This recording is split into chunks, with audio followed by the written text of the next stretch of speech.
Hey everybody, welcome back to the Nerdcast. It is Devin, broadcasting as always live from an undisclosed location in the center of Texas on a very busy Friday. Friday evening. How's everybody doing out there? Oh man. Busy day at work for me today. And I helped a friend of mine finish putting her pool pump together after work too, so there was a lot of stuff. And I washed my car. I got off work, I washed my car because I had washed it a week ago, but there's something was covering it in like weird speckles, and it was annoying me because I had already washed it. So I took it by and washed it because it was blocking the view from my rear view mirror, or my rear windshield rather. So I washed that, put my friend's pump together, came home, ate, showered, now here.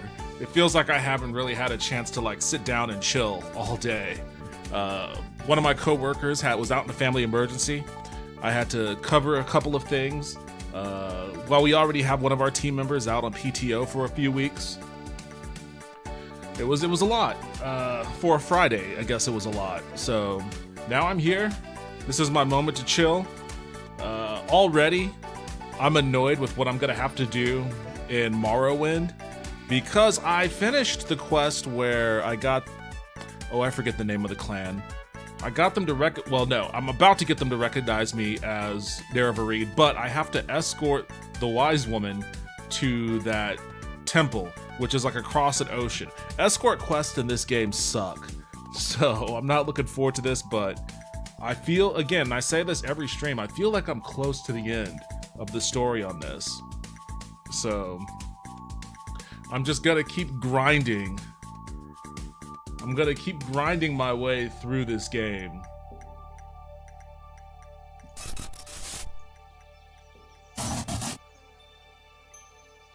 I'm gonna keep grinding my way through this game until I actually get through the rest of the story on this one.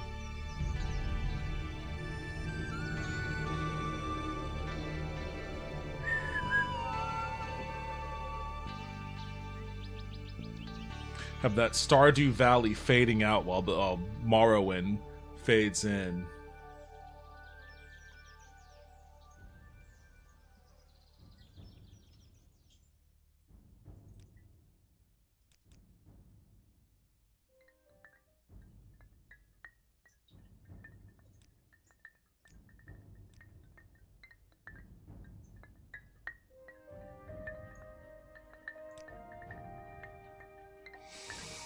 Is she following me? I think she's still following me. Yeah, she's following me.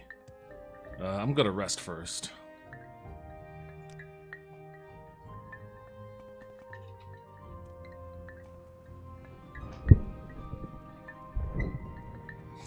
Let's see. There is someone watching me. I can tell. Okay, I want to go north.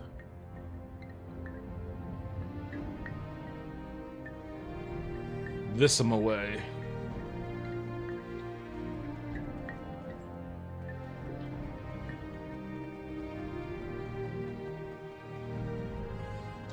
Am I gonna have to like...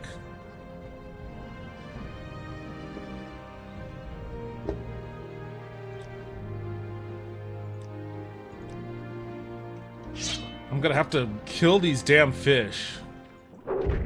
Which isn't a problem. It's just annoying. Where are you at?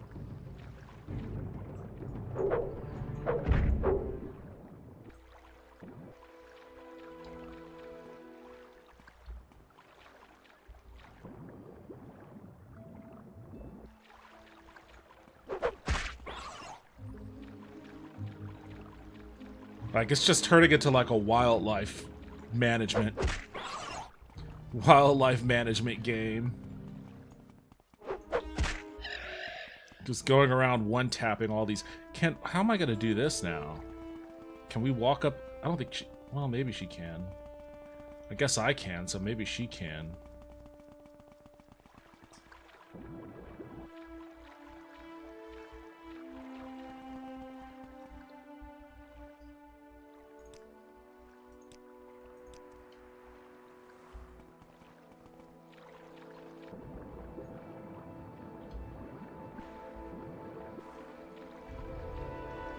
Oh, she can water walk. Oh, okay. Well, shit. Cool. In that case, do I have that spell? I do.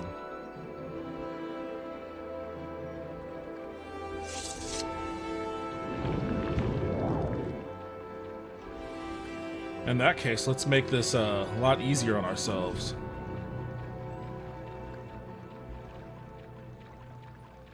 Okay, this is going to be a little less annoying than I thought it was then. Wait, where does she go? Come on!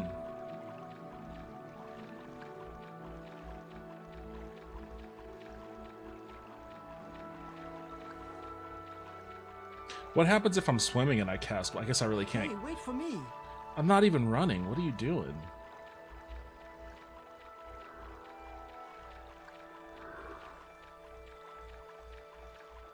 Hey, wait for me.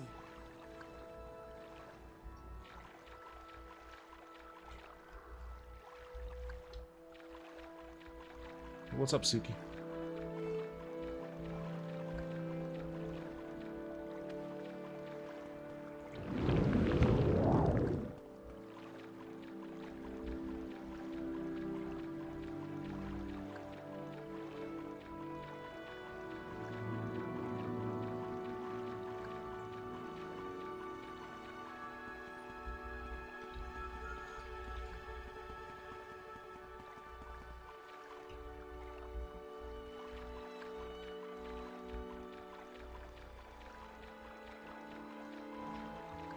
Hey, wait for me. Be faster. My water walking is about to wear off. And we're here, so... Boy, I guess that wasn't as annoying as I thought it would be.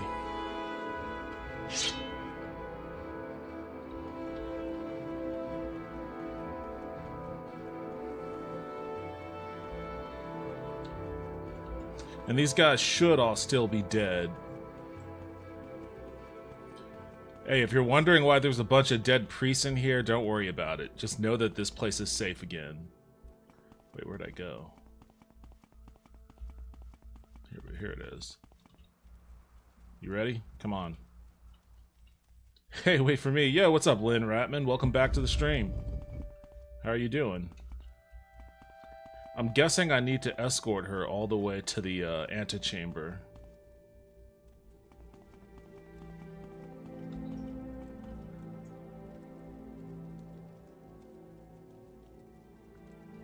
The Great Statue. Okay, so... Shit, which way? This way?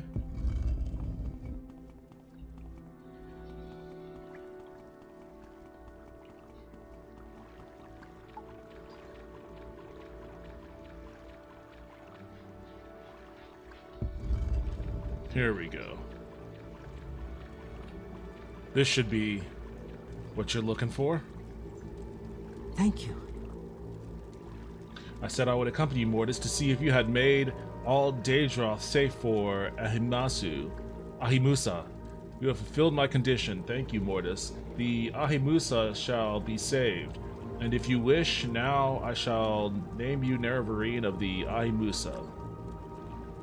You have made this place safe for Ahimusa, and so I name you Ahimusa Nerevarine, war leader of the Ahimusa, and protector of the people. I also give you the Mad Stone of Ahimusa, which shall be assigned to all Dunmer, that you are the Nerevarine, and that the Ahimusa shall follow you in all things, even unto death, until the enemy is defeated or until you are dead. Now, I can stray only briefly. Soon I must return to Ahimasu Camp and make preparations to relocate here. Cool. Okay, what's this stone?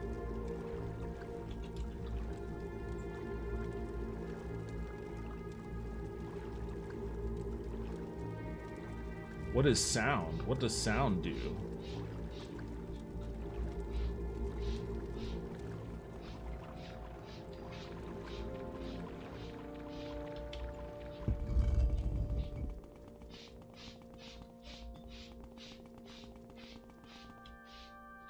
Do y'all really wait for me to get in here before you start taking super rank cat shits?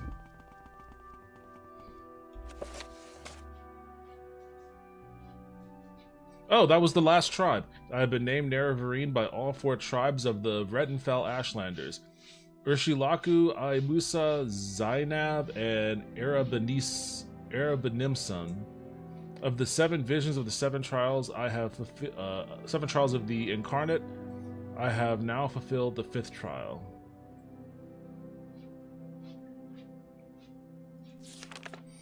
Okay, so now I gotta do the houses, right?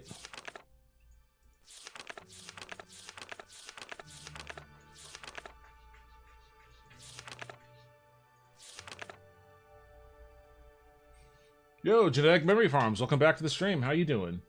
Good evening, good peeps. I hope you are all safe and stoned. Sorry I missed the stream with Penny Royal the other day. Sounds like it was interesting. Oh, no worries. No worries. It was just yesterday. And it's still up to watch on YouTube.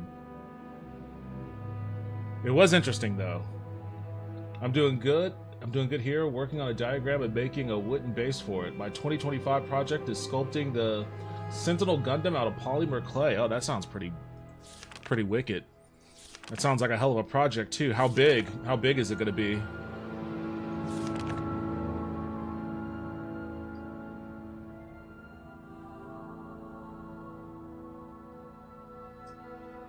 Okay, so I got to go back to...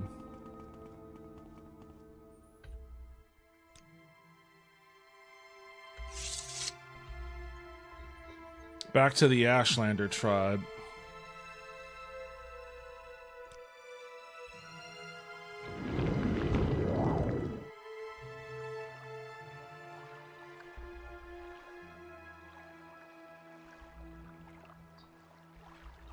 This could be a long flight.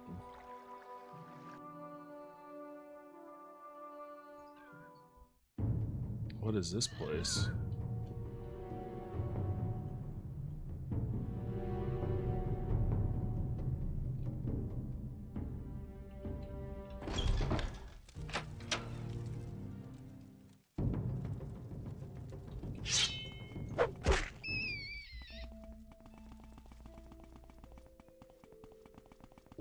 I don't know why I'm running around in here. There is no escape. Oh shit.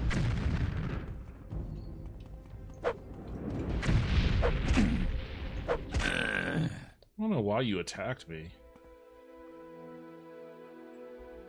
Hope this isn't somebody I'd eat alive one day.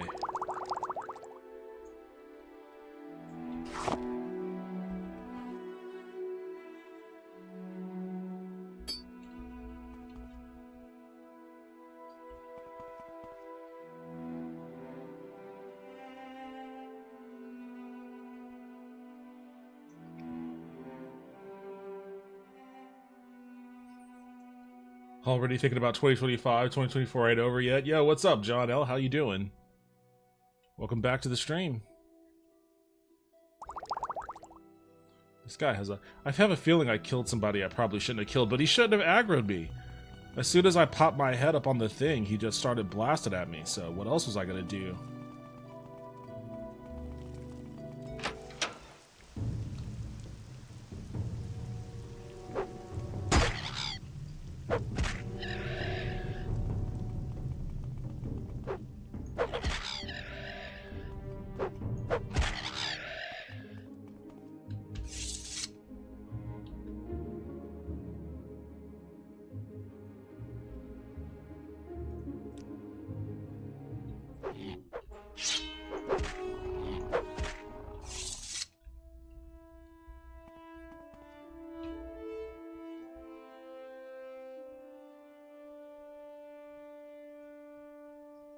Oh, hey, random dungeon?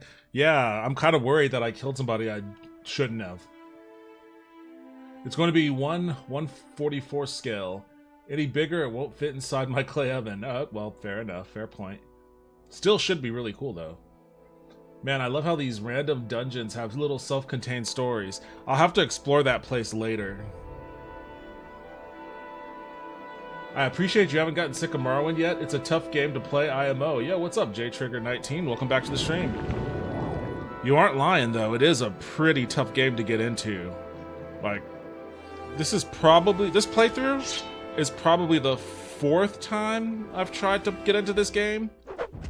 And I quit pretty early on the first 2 times, and then I made it a decent way in that 3rd time.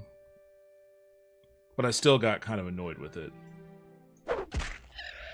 It's not an easy game to get into, in my opinion. Oh, this is another random ass place.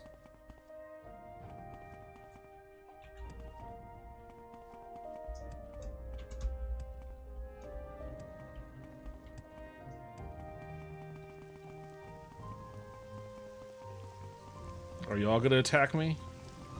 No, these people are normal. What is this about? Nothing, just checking the scene. Checking out the scene here, Yes, that's all. Outlander. That's all. You're good, you're good. No worries. How's your night treating you, J Trigger?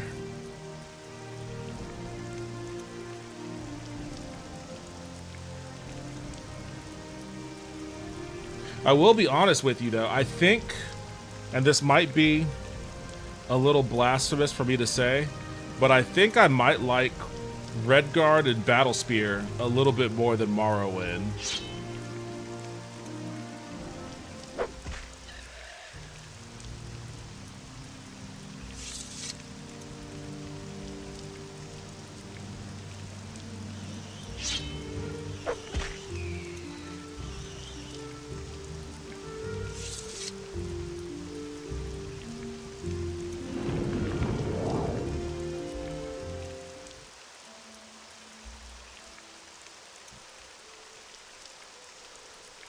Sore muscles from the gym, can barely move my arms.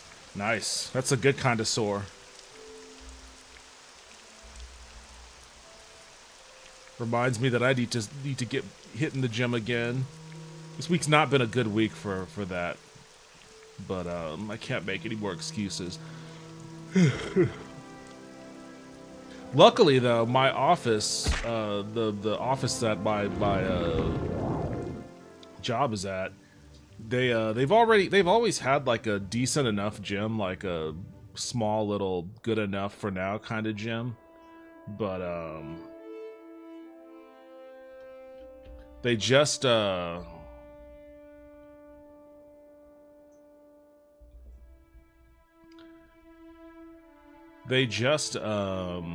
put some showers and lockers in it. They're pretty nice too, so considering that they didn't really have that before, it made it a real pain in the ass for me to like change clothes and work out and shit after work.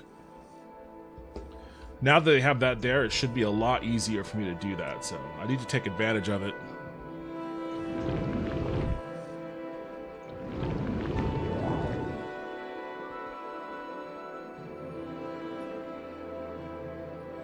Wait, does she have a mask on? She's a cultist. It's a dead giveaway. The 2 women that didn't attack me, so long as they don't attack me, I'm okay with their cult. Once you attack me though, it's over.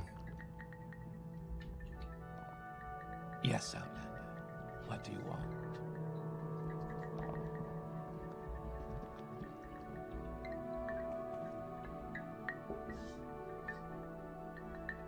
What kind of character are you playing? Caster versus fighter versus sneaky archer?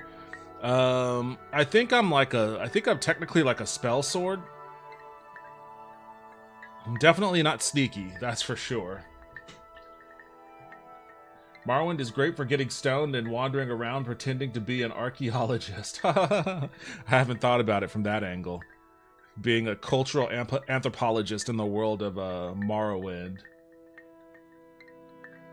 You played Baldur's Gate 3 yet? I just picked up Divinity 2, excited to see it. I have played some Baldur's Gate 3. I played it on the PS5 when I was dog sitting Justin's dogs, and I liked it. I need to get it and you know, play it more. I liked it more than Divinity 2. I have that one on Steam, but I just couldn't get into it that much. But maybe it's like a Morrowind sort of thing where it just takes a while to get into it.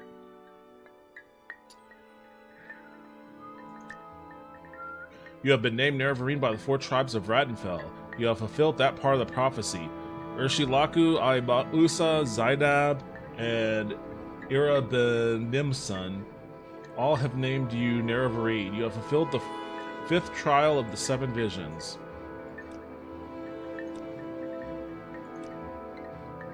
The full title of the prophecy is The Seven Visions of the Seven Trials of the Incarnate. Listen, I'll tell you the verse. When he puts his hand to, that shall be done. What is left undone, that shall be done. First trial. Oh God, I gotta go through all this again.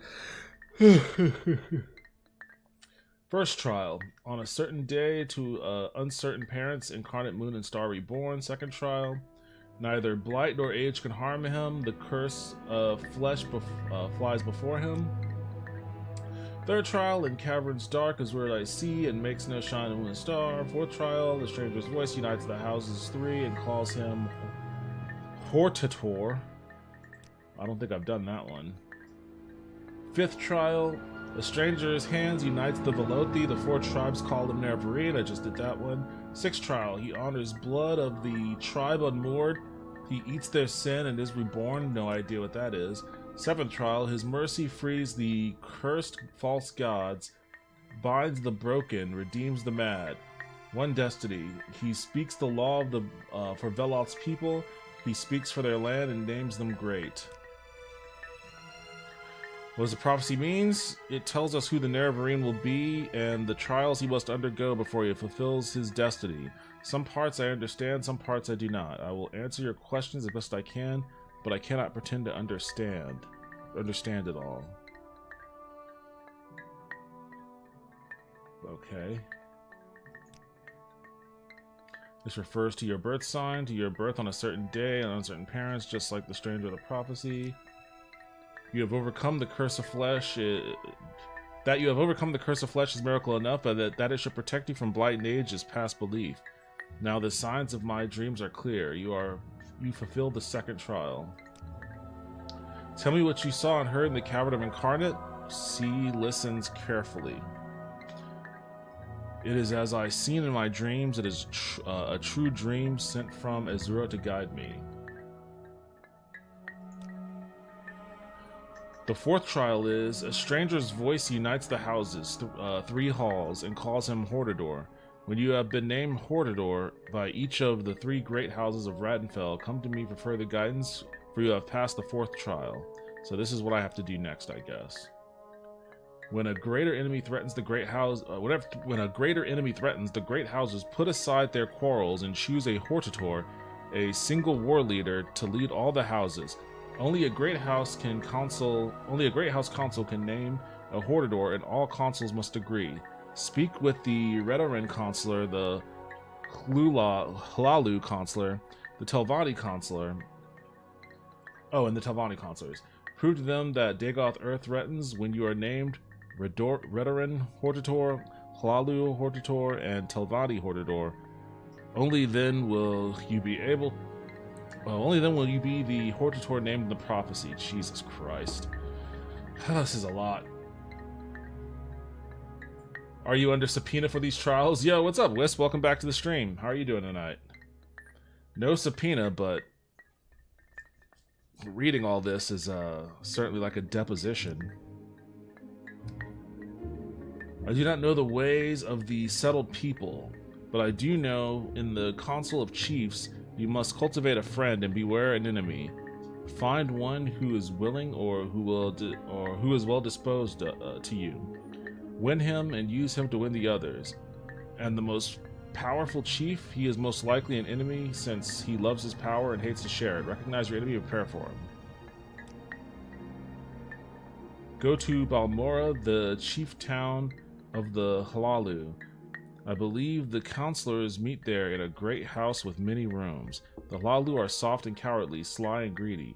Their traitors are liars and cheats. Look behind the words they speak for the truths they are hiding, okay?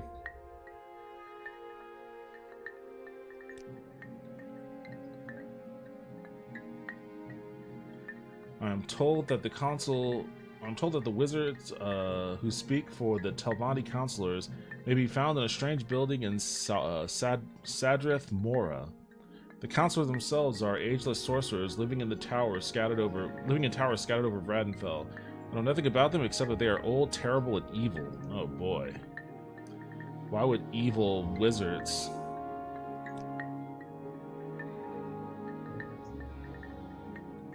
The Hlalu are great traders, keen for profit and subtle with words. It will be hard to find someone you can trust, perhaps impossible. You may have to fight with words to find the truth. Beware of tricks and lies.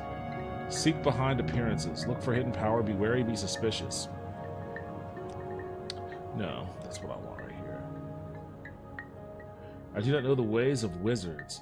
I have heard they honor the test of life and death as we do. The ones who live a long time. The ones who die are forgotten. They are old, strange, and terrible. I know little, but I am afraid. And that is my counsel to you. Be afraid. It is no time to be bold and careless. It is no time to hoard your treasures. With wizards, there are no second chances. Okay.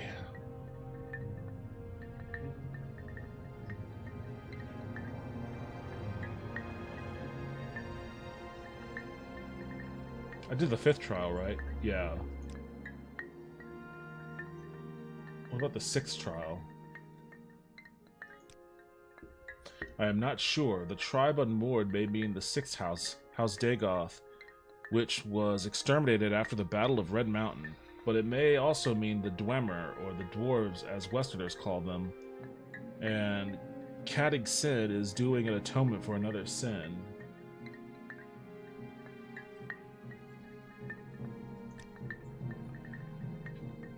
The cursed false gods must be the tribunal. They are surely false gods, evil sorcerers and necromancers, and they murdered the Nerevar, so they might set themselves up as gods. Binds the broken must refer to Nerevar's broken promise to the Ashlanders to honor the ways of the spirits. Okay.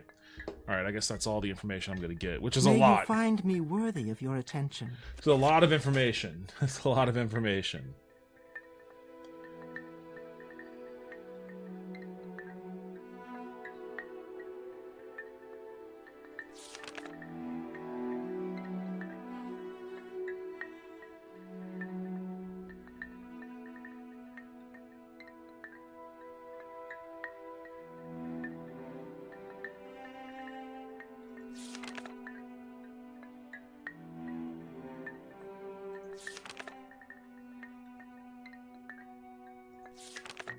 So, Hlalu's in Balmora. Why don't I have a link for Redoran? Where the fuck do I find Redoran then? At least Hlalu, like Telvanni.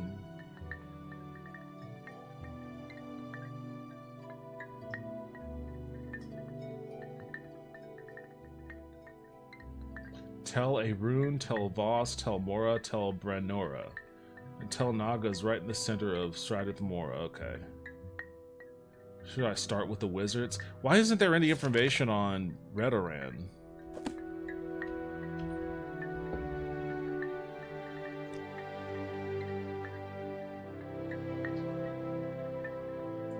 Go to Aldrun, the chief town. Okay, so that's Aldrun.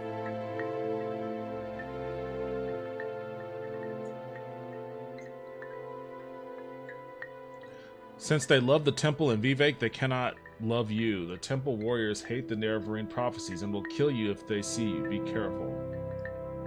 Okay, so I guess I'll go to Aldrun then.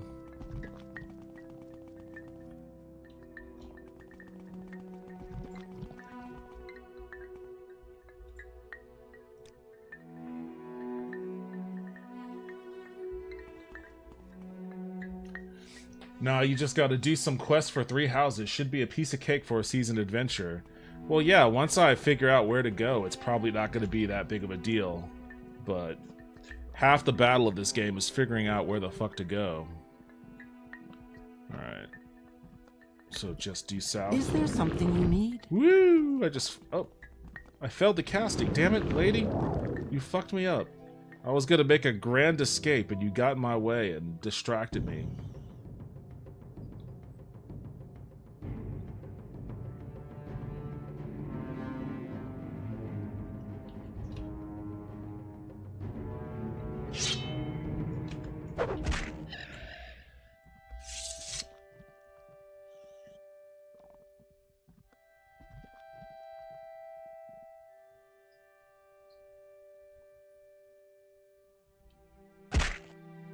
Ouch.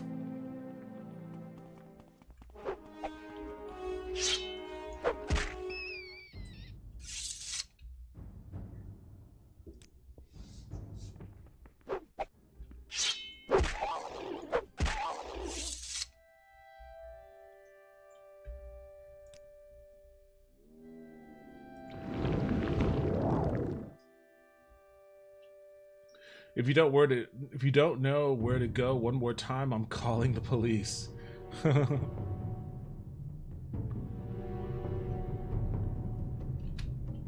Oh, leave me alone.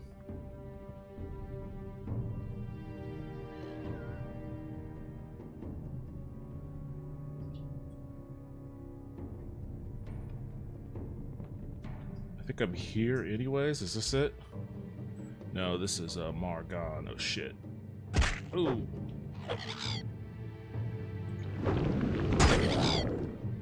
Get away from me.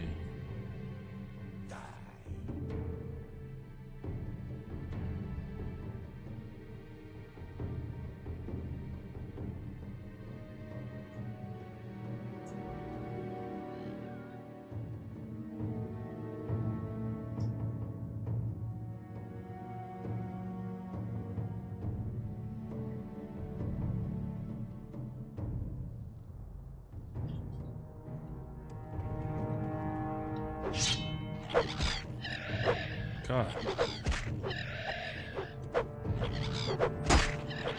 God, look at how many of them.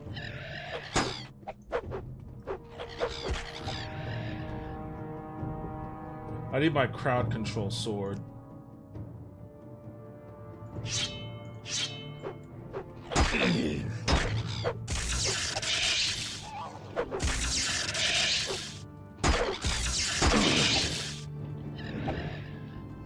There we go.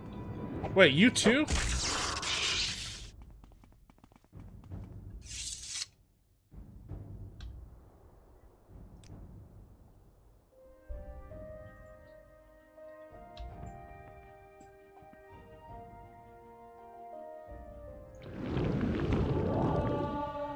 Oh, my alteration increased. Given this good levitation and exercise.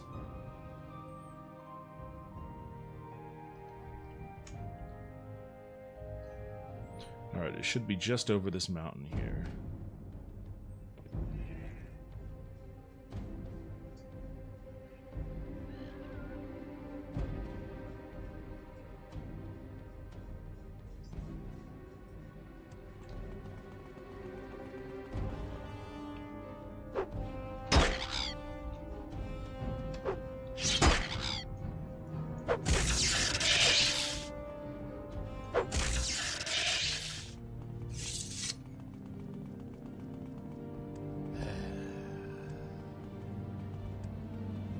Okay.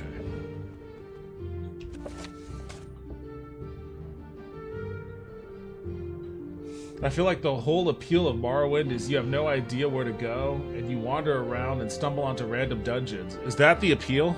That's like my most hated aspect of this game.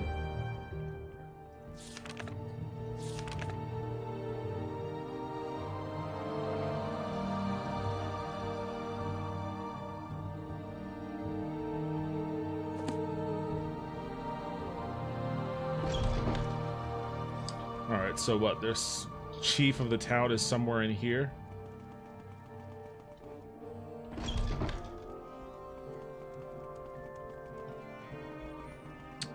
I've been in here. I think this is where that guy taught me how to throw daggers or something.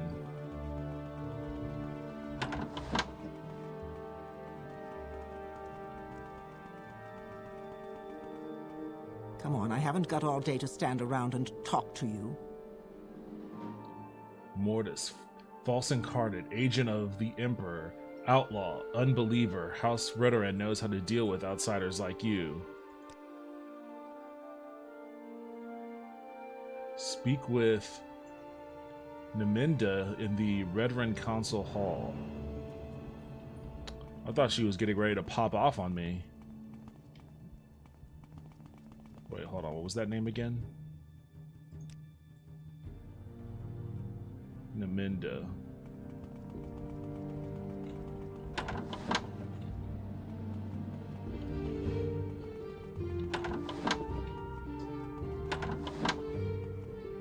Speak, traveler. Speak, traveler.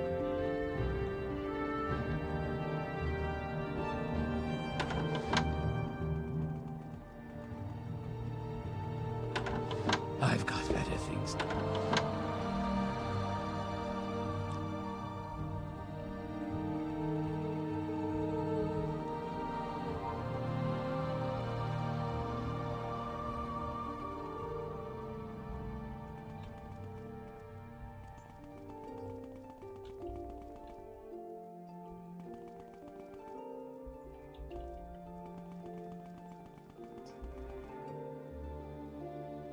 Smith. Outlander.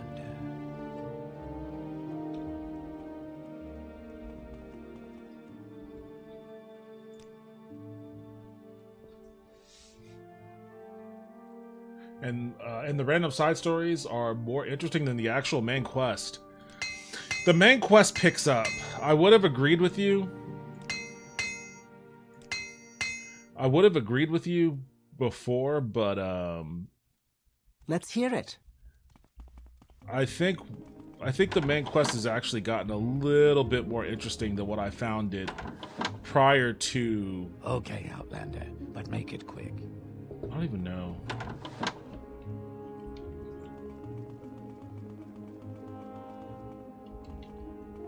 Is it upstairs?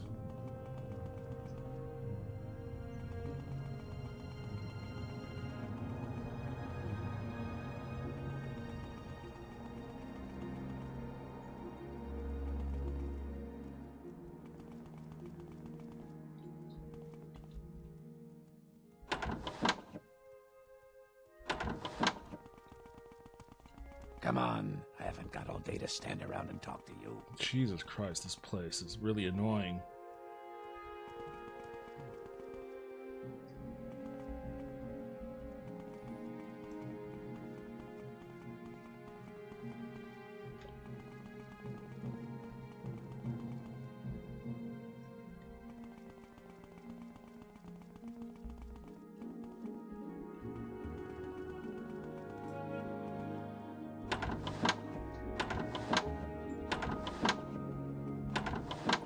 I thought this person was supposed to be in here.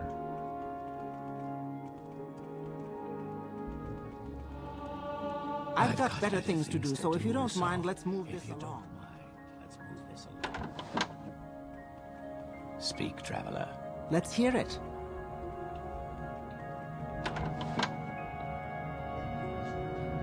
LMAO Cliff Racers. I just splurged and had some steak with a cherry Coke. Awesome. I'm a big steak proponent over here. How'd you make it? How'd you cook it? Very nice. Diced up some onions, sprinkled some cheese and butter to make it taste like perfection. Cheese.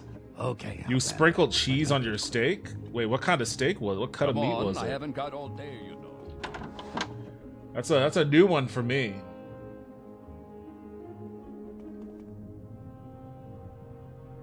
You gotta think of Morrowind like Shenmue, but instead of Japan, it's some strange alien land with giant bugs and undead everywhere. I guess that makes some sense.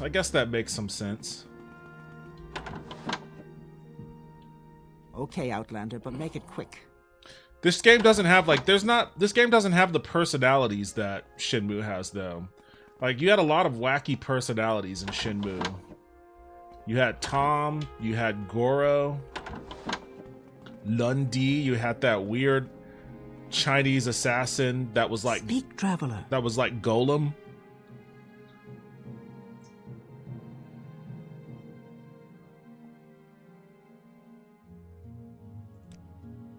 You need to I don't All right. Maybe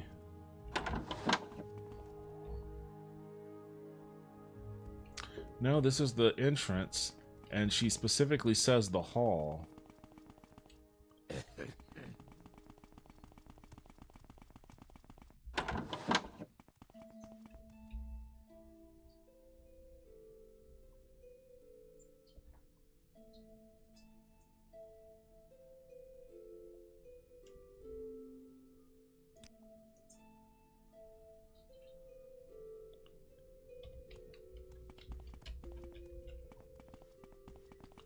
So she's got to be in here somewhere. I don't even know if this is the person that I should be talking to. It's just the first name I was given when I talk to someone. And I don't necessarily want to go around being like, hey guys, I'm the Nerevarine here, if they're all gonna like try to kill me. Outlander. Come on. I haven't got all day to stand around and talk to you. Come on. I haven't got all day to stand around and talk to you.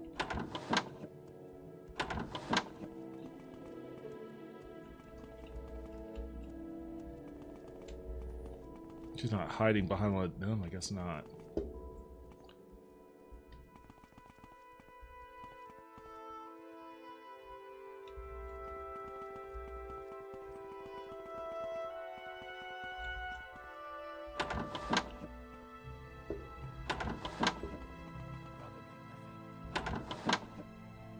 Come on, I haven't got all day to stand around and talk to you.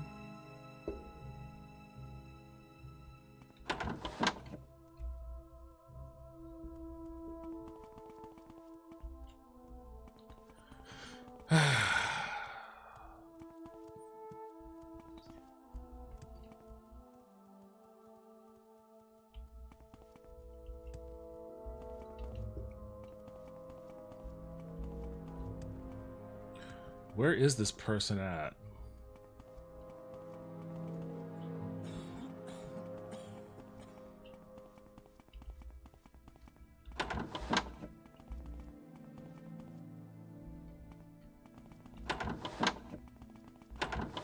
Come on, I haven't got all day to stand around and talk to you. You all keep telling me the same person, the same location, but I'm in that location and I have not seen anyone but that other woman and these guards. Is it like a time of day situation going on here? It's 1 a.m. Is she not? I mean, I guess. Can I crash on someone's bed? Okay, Outlander, but make it quick. Probably not, huh?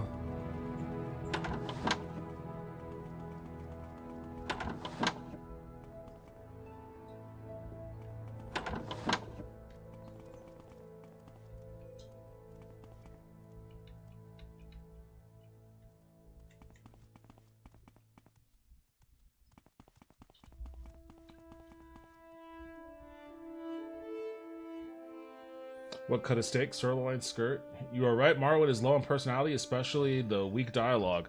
Yeah, that's like the most important part though. Like dialogue and personality and the interactions and stuff. Come on. To me, that is the most important part of a role-playing game. And that is this game's most lacking quality.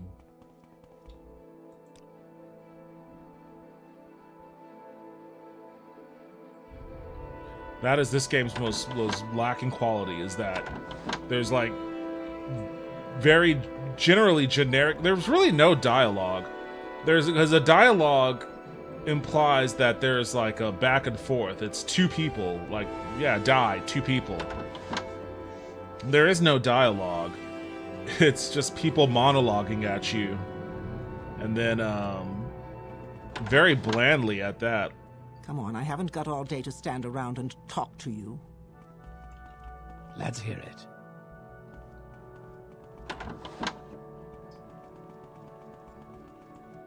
Like, the lore is fine, and that's the big draw of this game for most people that love it.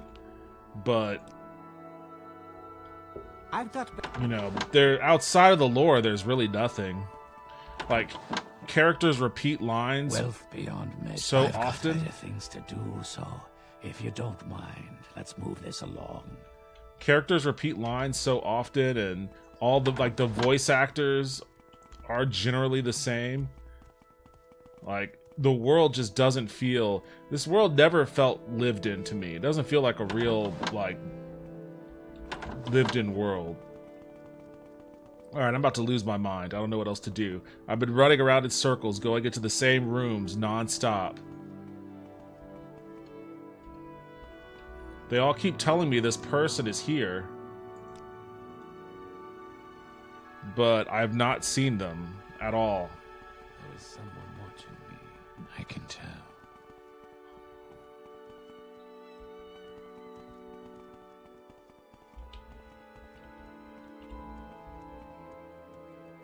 Come on. I haven't got all day to stand around and talk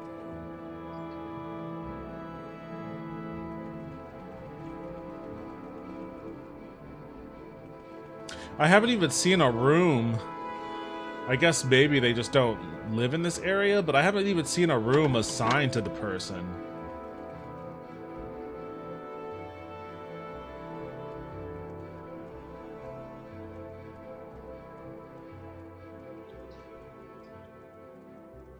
Sirloin steak. Yeah, it's weird, but I'm a big cheese guy. I mean, it's not that weird, I guess. Steak and cheese. It's just kind of like a burger, cheeseburger. A very, very fancy cheeseburger. Let's hear it. Next time I try Morrowind, I need to play it on PC because the menu organization on Xbox is annoying for me.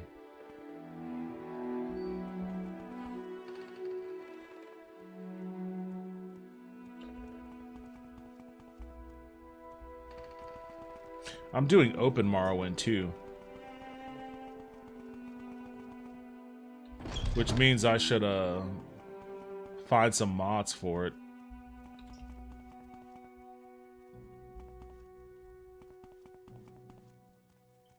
Under sun and sky, Outlander, we greet you warmly.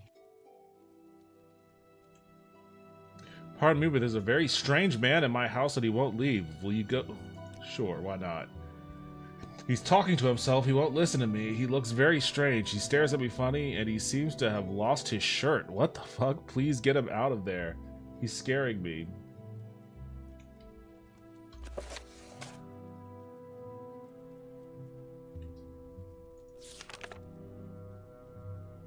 Okay, where's your house at? I don't know where your fucking house is. Who are you?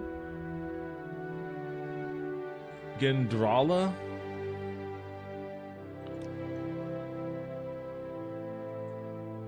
Okay, so it's directly south.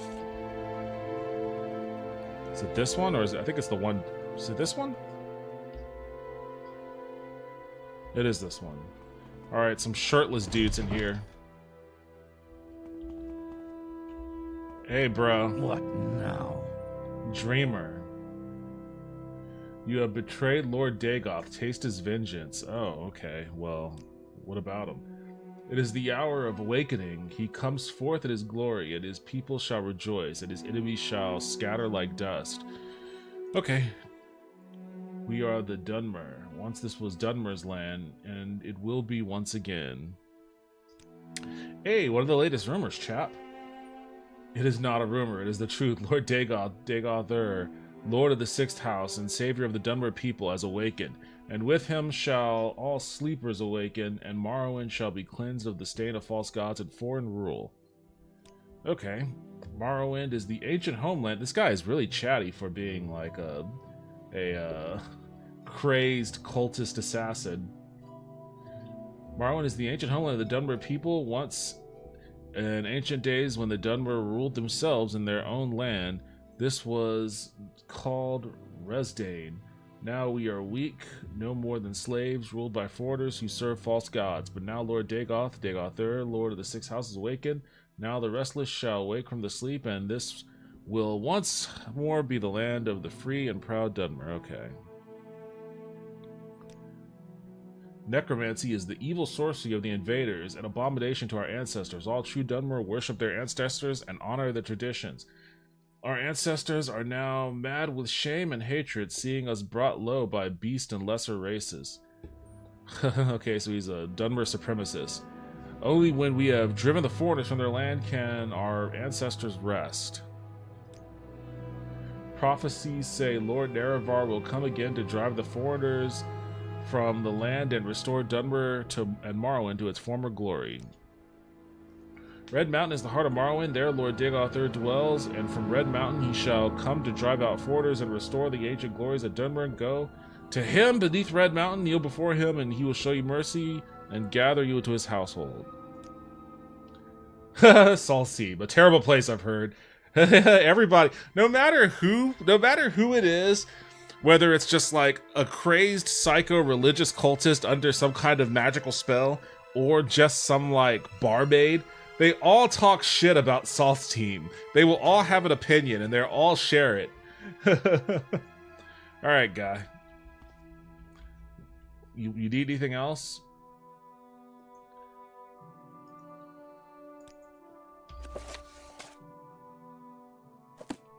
Do I gotta punch you or something? What's going on? You're sitting here talking shit like you're about to fight me, but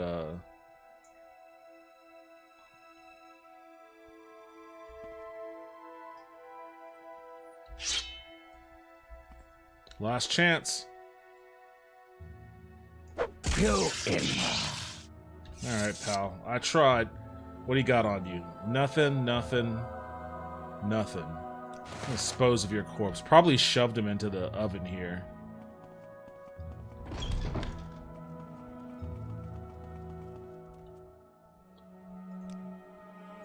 Goodness, is he dead? How unpleasant. Was it very dangerous? I'm sorry, I really have nothing to give you but my thanks, but I'll tell everyone how kind and brave you were to help me. Sure, whatever. Killing people's just a thing I do, lady. He didn't even really need to be a problem. If you just wanted him dead, I would have done it anyway. Because that's the kind of Nerevarine I am.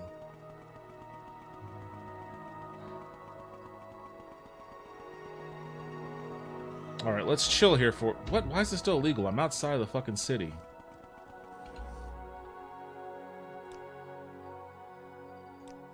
Let's chill here for a bit. And go back.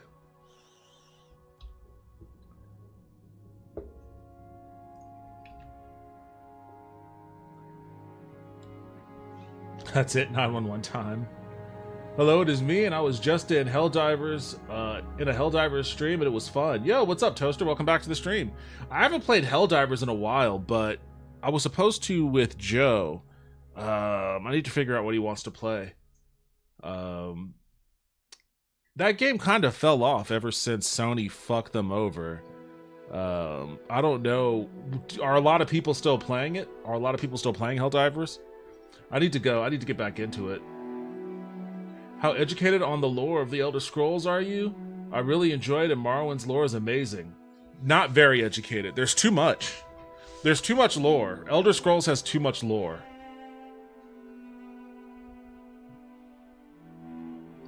Yep, this is bad dialogue. One thing I love is that Dunmer have necromancy, but it's not we reanimate the dead as slaves. It's members of powerful families volunteer to be brutally augmented so that when they die, their souls remain tethered to their spike-filled corpses to roam their sacred tombs and defend their family remains. I think it's metal as fuck. Is that what's going on in those tombs? What are your thoughts on the back rooms? I don't see how it's scary. If anything, it makes me sleepy. I think they can be creepy. The idea of like a liminal space like that. I think it can be creepy.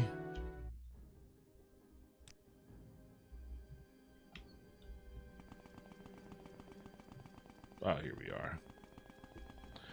Like, I never really had, like, there are some people for whom, like, the back rooms kind of tickle some weird nostalgia, I guess.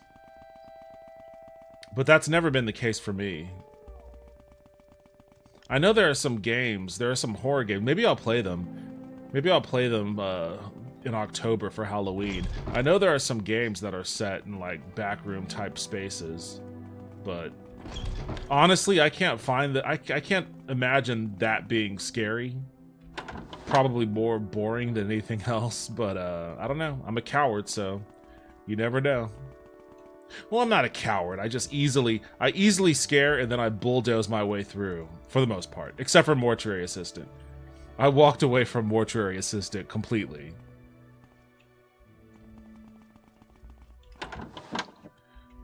Alright, it looks like I've got vetted. Moving from the night to the day doesn't seem to have placed any new NPCs in here.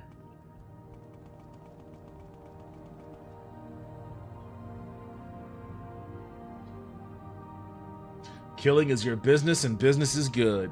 I should be an assassin in this game. I should be like an assassin or like something, because truly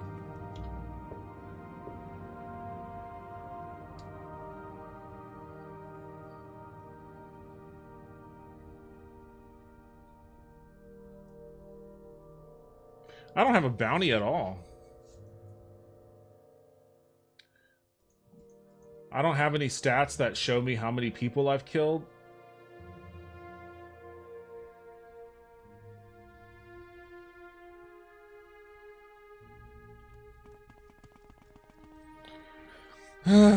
This game.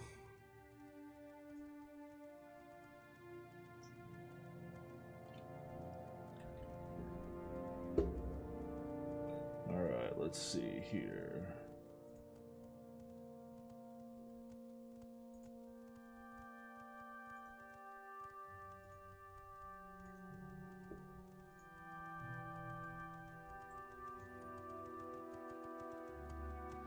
Speak, traveler. Speak, traveler. Here we go.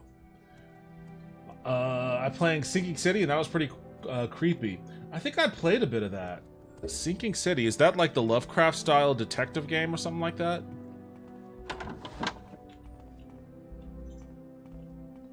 I've got better things to do, so if you don't mind.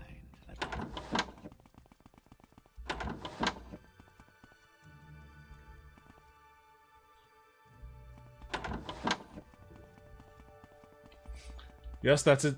That's it exactly. Yeah, I played a decent amount of that game.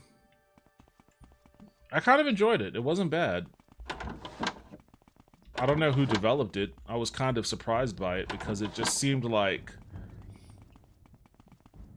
a no-name indie game. Okay, Outlander, but make it quick. I'm about to bail on this game. I swear. I'm about to. This is why I fucking hate when RPGs put you into quests like this. I'm about to bail on this game, like, once and for all.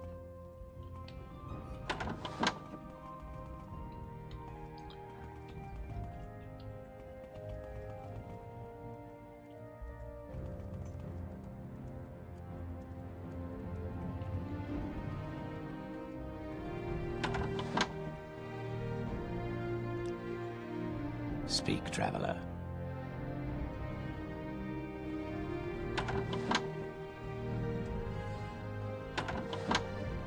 I've got better things to do, so...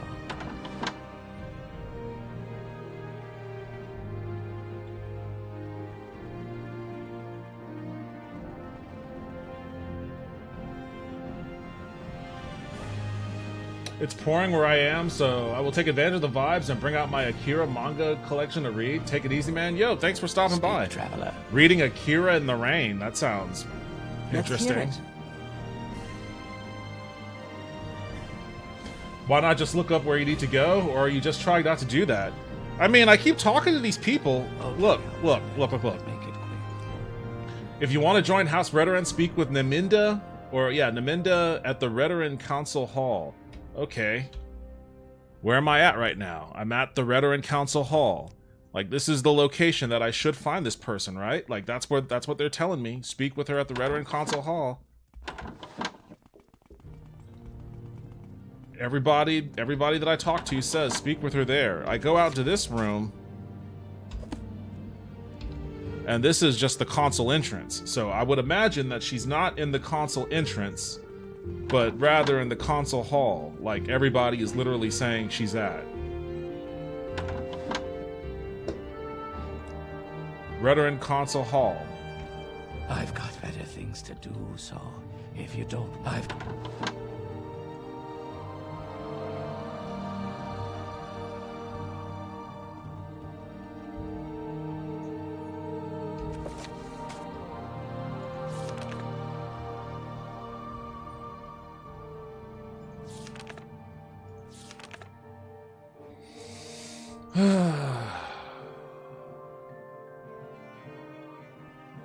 Yes, I'm in the giant shell of a crab. I'm in the console hall. They're giving me a name, but this person, this NPC, is not appearing. What stranger? That's it. Or they're just like really, really weirdly placed somewhere that I've just been running past this whole time.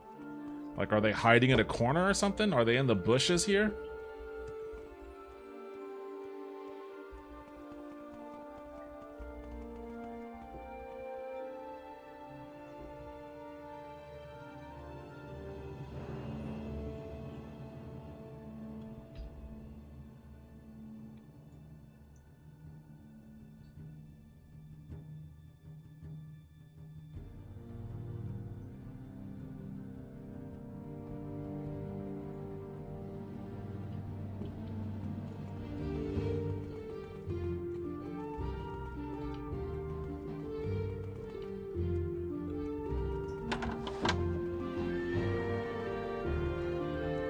Come on. How do I know you're not up to something deep? What? You're right here? Why'd they fucking tell me to go to the console hall? You're in the fucking entrance. God damn it. This fucking game.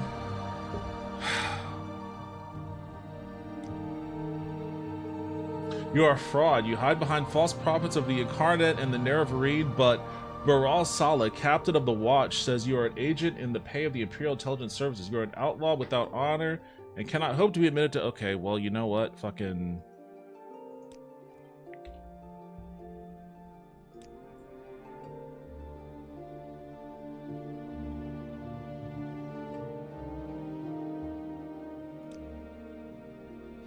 The Redoran Counselors are among the most distinguished and honorable Dunmer and Morrowind here.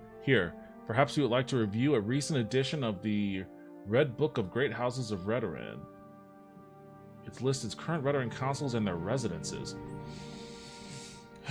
Okay.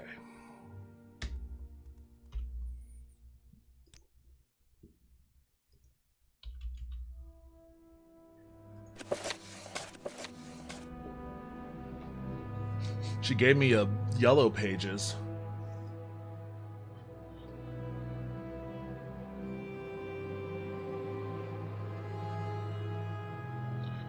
Archmaster Lord Bolivan Venem, by grace of Almsivi, Chief Counselor of Redoran. Okay.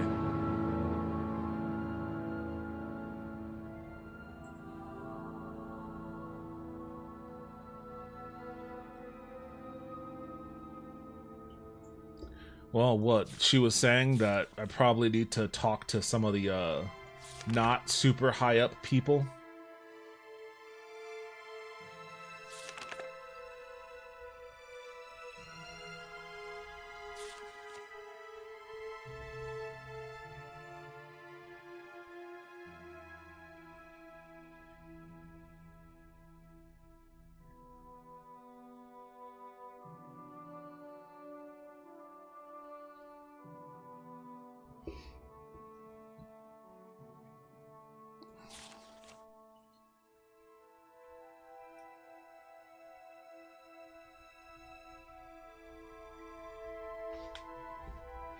I killed all the Kimona Tong. I did that real early on.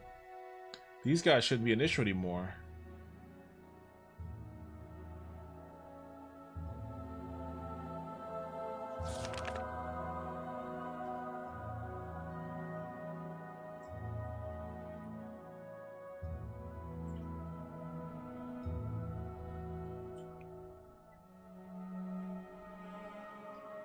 Lord of the Northern Ashlands. Lethry Manor. Manor District. Lethry Manor. What? Where can I find that shit at? I've got better things to do, so if you don't mind, let's move this along.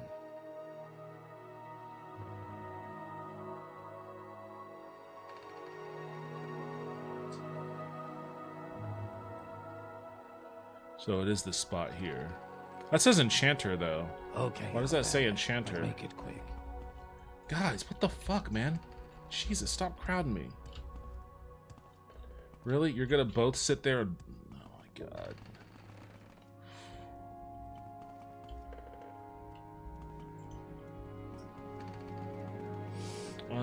Let's see.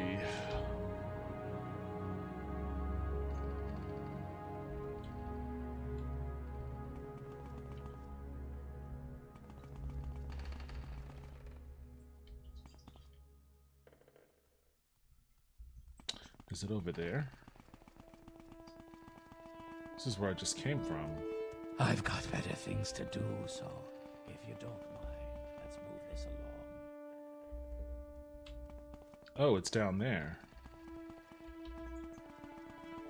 Oh my god. Jump over that guy, good.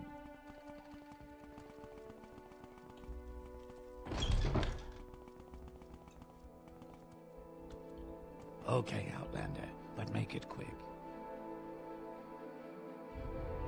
Oh, please don't. Shopping for enchantments.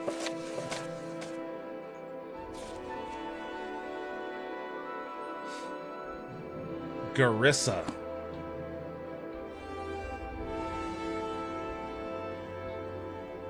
Well, this is just like us at Enchanter.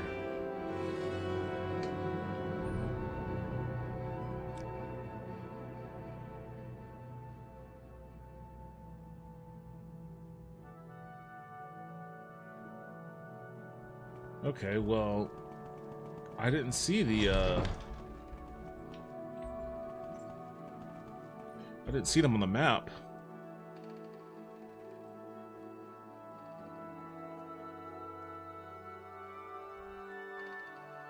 Oh, it's off in the corner.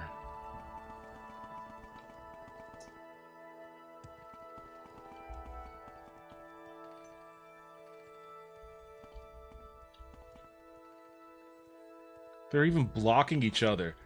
they're even fucking up each other's walk cycles.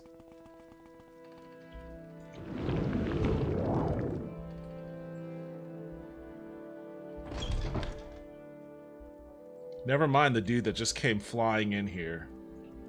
Come on. I haven't got all day to stand. Okay, Outlander, but make it quick.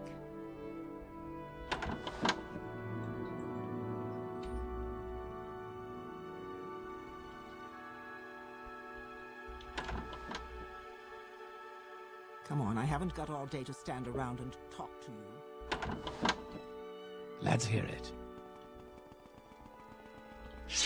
Oh shit, no, put that away. We're not here to do that. That's for once that's not the mission objective here. Look, oh my god, they're just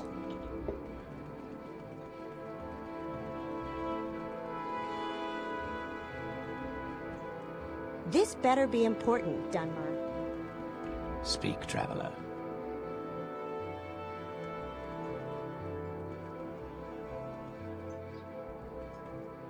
Okay, Outlander, but make it quick.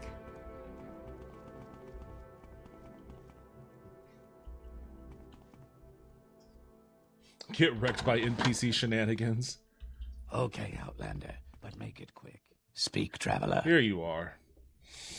As a counselor of House Redoran, I'm a very busy man. I hope this is important.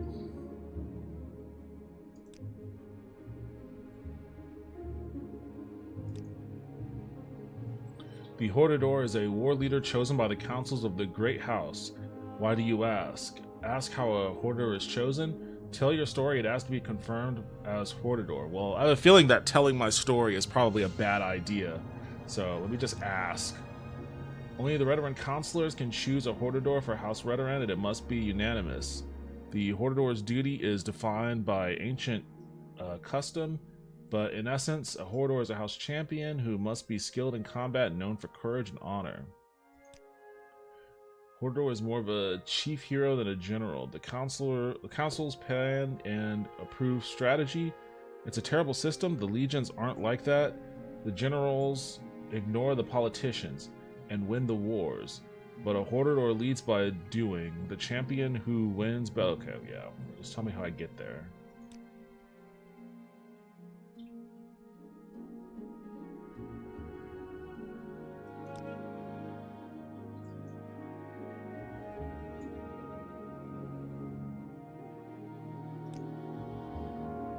The Hordador is... I mean, should I?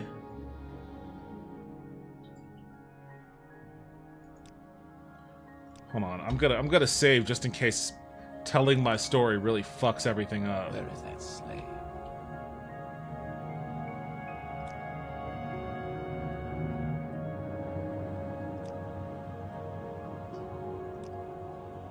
That's ridiculous. If you were my friend or someone important, I might listen to your nonsense.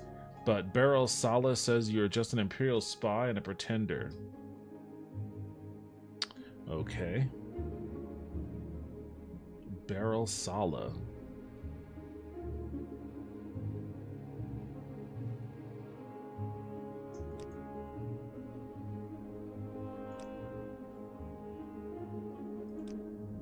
I guess is this Beryl Sala the person I need to convince then?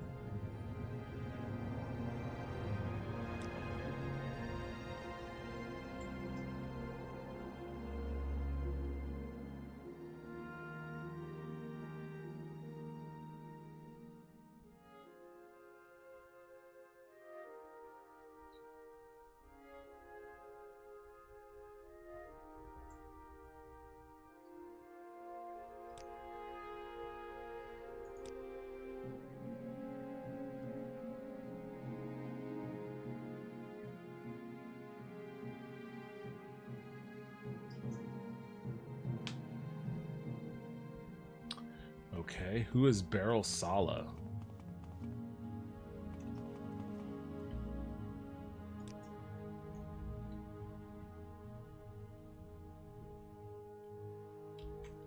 Speak, traveler. I don't think that's the way I came.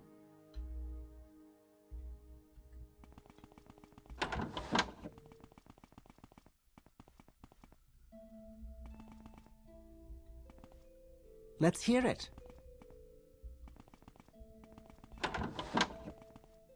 Let's hear it.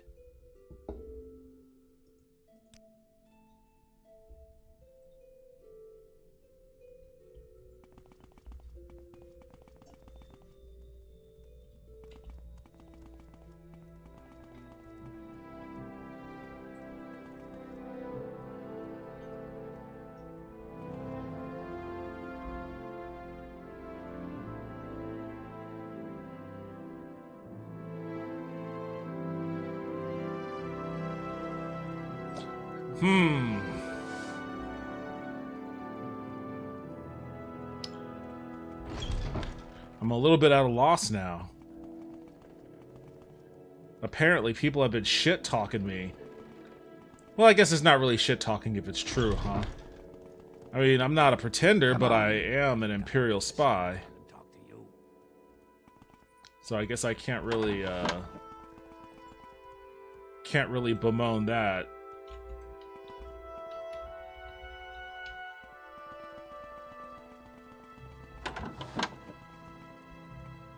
I've got better things to do, so if you don't mind, let's move this along.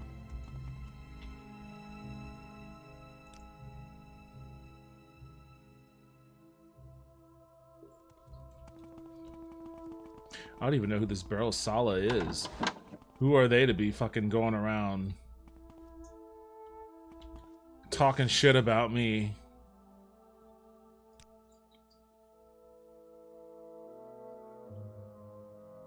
I guess maybe I should hit up somebody else then, huh? Because this guy doesn't seem like he's this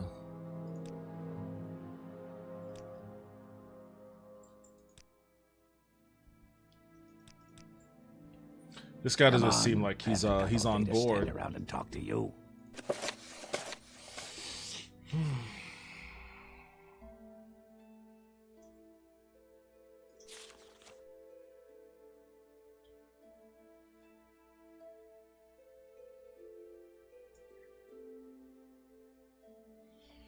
Morrowind Manor. Lady Brara.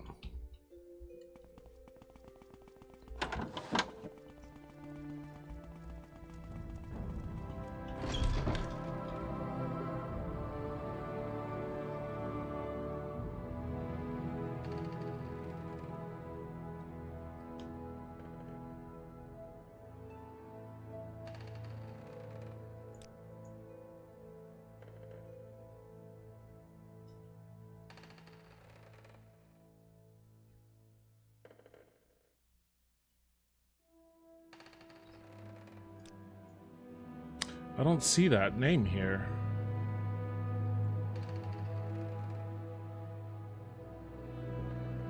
Was I mistaken?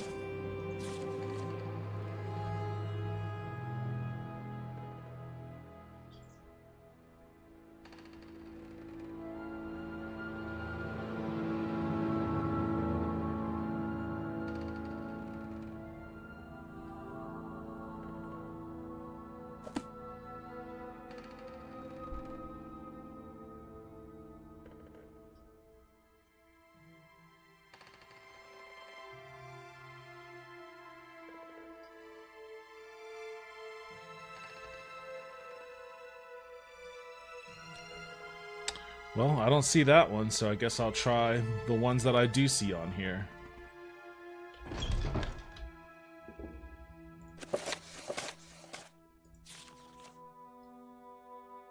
Lord Athan. Let's see if this dude's around. Oh, he's right here. But make it quick. Thank you for being, like, right by the front door. Jesus, all your other compatriots are buried deep within the lair of this place.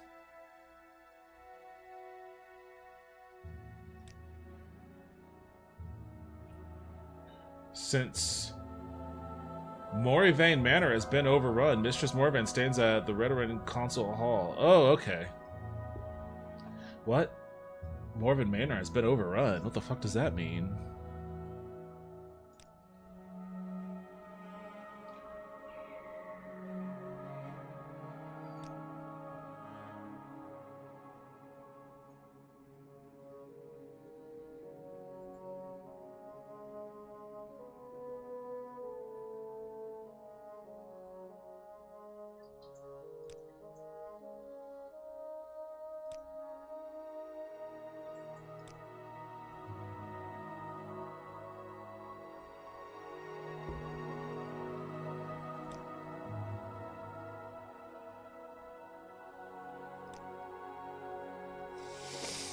Alright, well.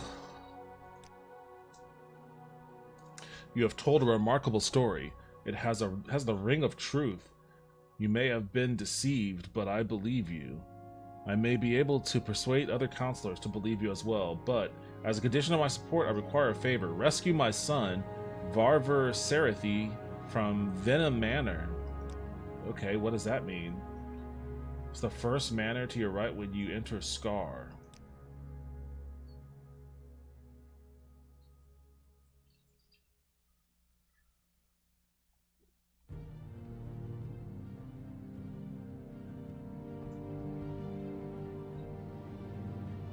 Not to kill him? Okay, Jesus Christ, you're asking the wrong guy.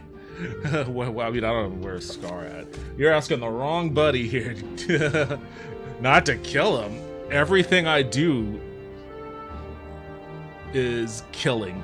The first manor on your right as you enter Scar. He warned you? Okay, well.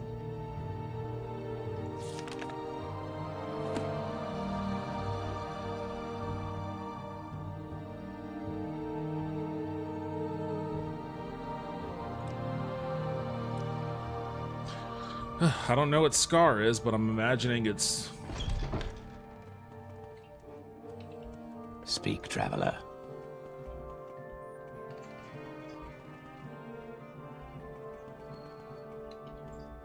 Come on, walk up here a little bit. There we go.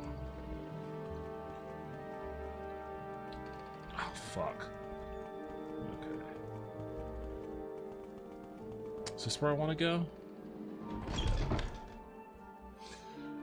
Alright, let's see.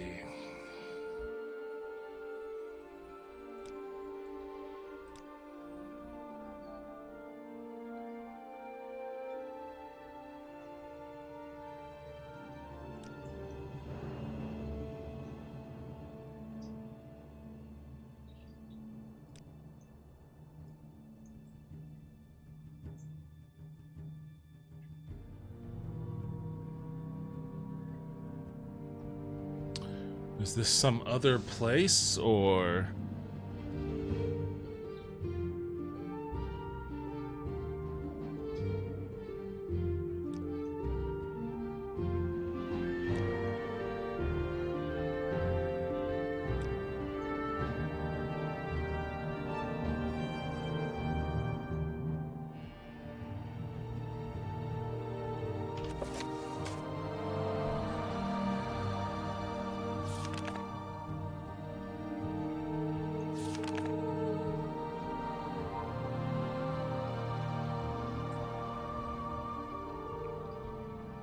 The first manor on your right when you enter Scar.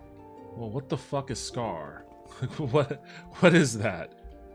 You want to give me a little more information on this? Is this a place I've been to before?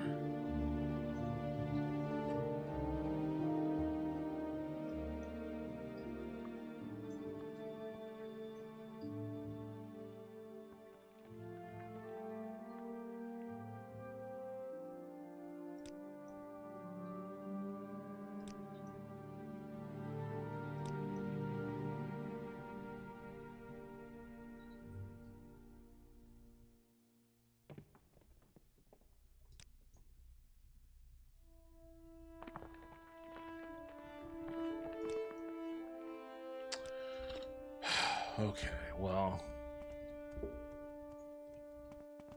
I tried getting more information out of him about this, but he just didn't have it to give to me. So I guess I need to find some other way to find Venom Manor.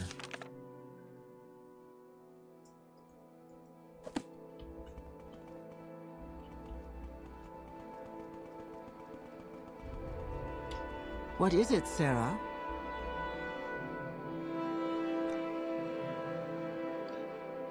We'll find it under Scar. Oh, at least this person fucking tell. Why is this why do I have to get it from this random ass NPC?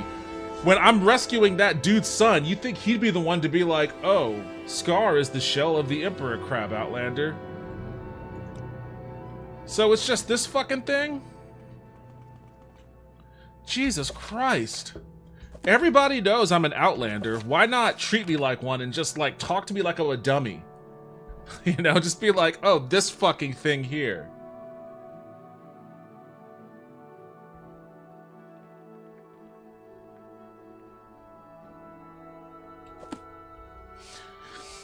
Okay, so I guess the entrance of this joint? Is it somewhere over here?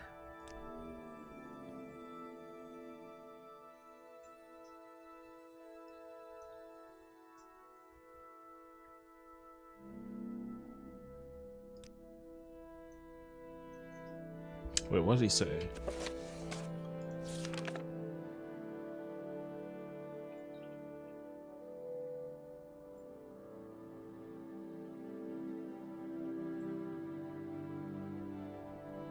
Oh, wait, she says... Okay, so it's... Yes, Outlander?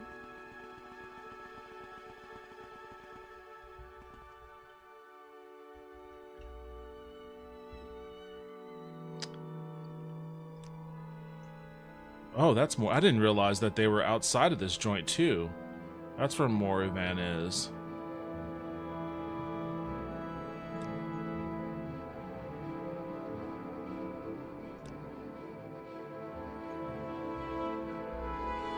So she said... Wait, she said under.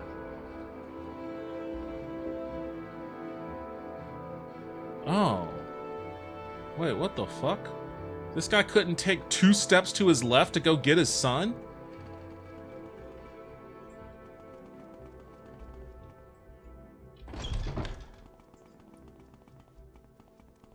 What is it, Sarah? Bulvin Venom. Okay. Outlander.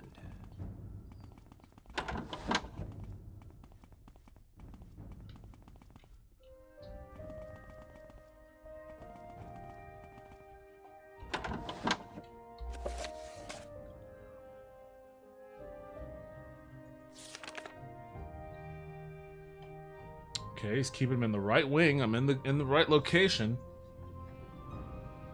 I don't know, I'm tired and drunk. Hey, it's a Friday, so I'm glad that you're drunk. Drink some Red Bull, do some blow, get rid of that tired, and just keep getting drunk. That's my advice to you, Toaster. Yo, first time chat from RN Forced RN. Welcome to the stream. How you doing tonight? But then you couldn't spend 20 minutes of gameplay finding that random NPC. It's a feature. Thank you. Thank you. Thank you for saying that. Because goddamn if this game doesn't annoy me with that shit.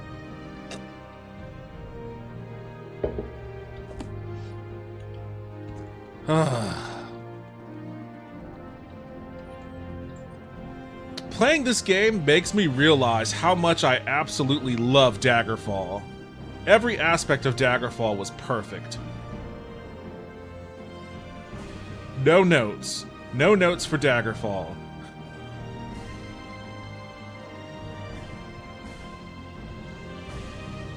But Sarah.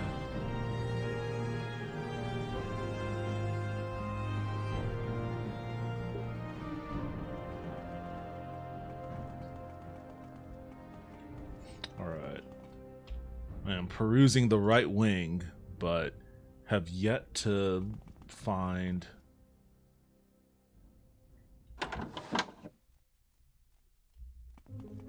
Oh, if this is the case, I think I want to go back to the right wing.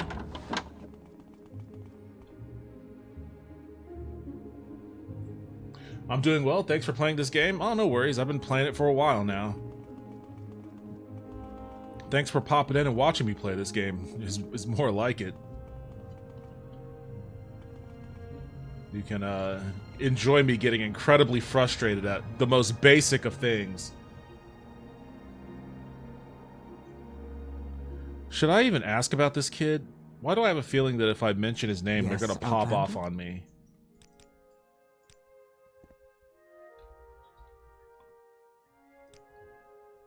That's none of your business, Outlander. Yeah, sure. Okay, well, at least you didn't try to kill me.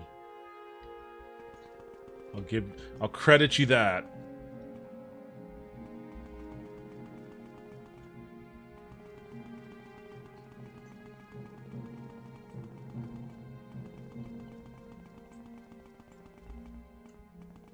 Man, there's nothing over here except for hallways. Is this another one of those things where it's like, you know what? Everybody in this game, that's another part of what makes this game so fucking frustrating. Everybody is an unreliable person. They're all unreliable narrators. So this guy is like, I hear he's in the right wing, but I know for a fact you're fucking lying. You don't know shit.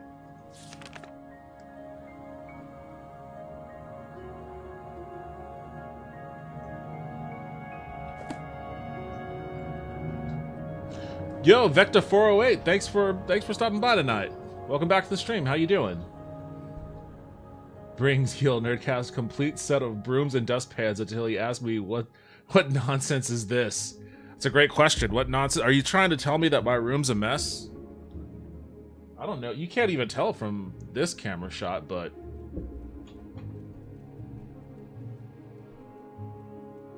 that feeling is experience talking. Oh wait, wait, hold on. Who are you? Who are you? Who are you? What Wait. is it, Sarah? Oh, I left the right wing.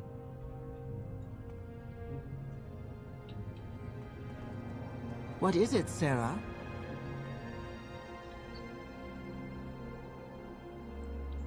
Should I ask the man himself? Hey, where is Varver? Where is Varver Serethi? Is it none of my business? Are you sure? What if I gave you 1,000 gold? None of my business. Give me my money back. Alright, I guess I gotta find him the hard way. Wait, so there's a right wing. But is there a left wing?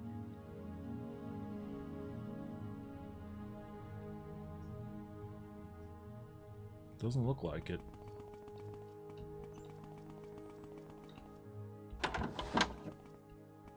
Okay, Outlander, but make it quick.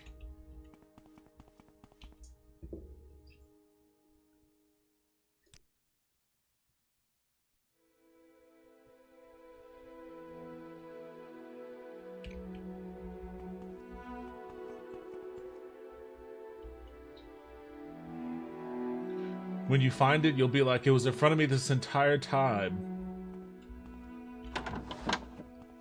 Politics stream?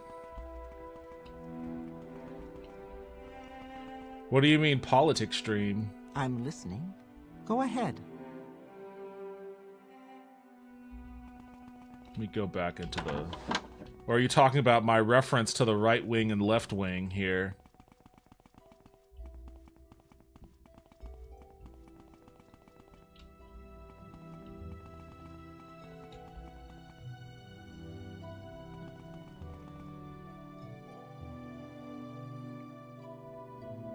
Yeah, why would you want to talk about plastic ticks? You may speak. The fuck is going on with you? What is this? What's going on here? Is this a robot?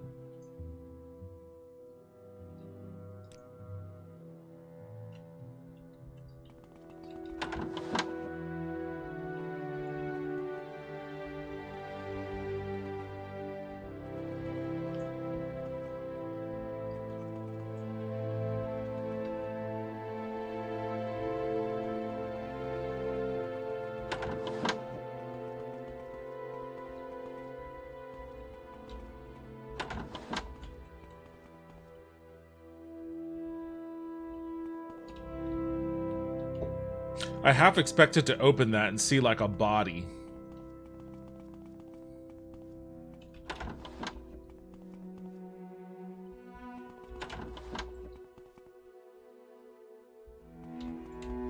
Which would have been kind of funny, actually. Because it wouldn't have been like the door opens and you see a body. It would be like a body in the inventory window. Like, there'd be a body right here that I'd have to loot. Which would be kind of funny.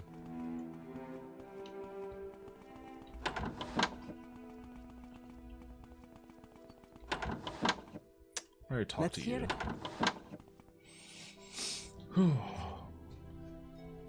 My roommate made our fridge and kitchen sticky. Oh boy. I'm not even gonna bother asking how. Yes, Outlander?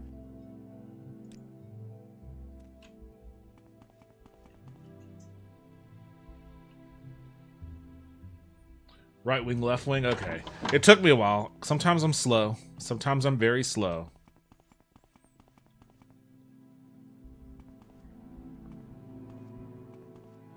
That Morrowind Dwemer armor was just crafted different. Oh, it was Dwemer armor. Okay.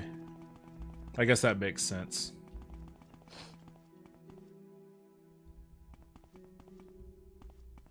Maybe I should just start fighting people.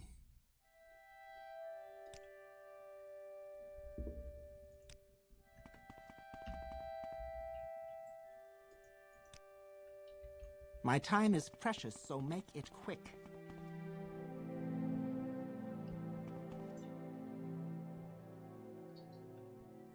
What is this? Sweat. Hell yeah, let's go. Let's go.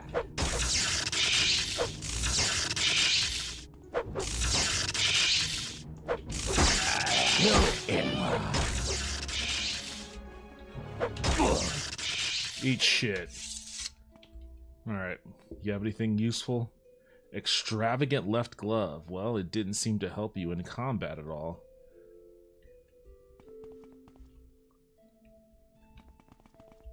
Alright, now what is this thing here? Keep our special guest in the room behind the tapestry. Make sure the door is locked and that... Okay, well, behind the tapestry. You motherfuckers. You fucking motherfuckers. Hey. We will have nothing to do with the notorious outlaw. Until you have cleared your name or paid your debt, don't talk to me. What are you talking about? What are you talking about? I don't wish to be seen with you. What? I'm here to fucking rescue you, guy. What is this? Clear my name? What do you mean, clear my name or pay my debt? Do I really have to, like, fucking... Do I really have to go get captured and pay a bounty just so I could talk to this fucking guy? What kind of shit is that? Outlander, what do you want? I want this game to make some fucking sense. Oh, they're coming for me. They're coming for me. Yeah, I'll pay gold. What a pitiful amount, too. Like, I'm loaded as shit, guys. That was nothing. You know what they say. Wait, where am I at?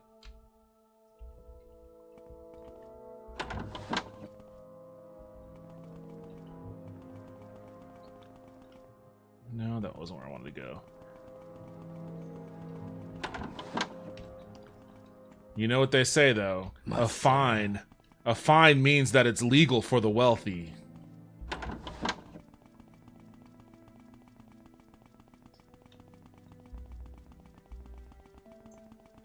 Eat shit. I got away with it. It cost me pennies, motherfucker. Now talk to me. Did my father send you? Now, why did the game make me do that? Why did the game make me, after, I mean, it clearly wanted me to get the key and the letter. There were guards there. I had to drop them. But then why did it make me have to go and turn myself in? How did those guards outside know, but the people inside this place are unaware?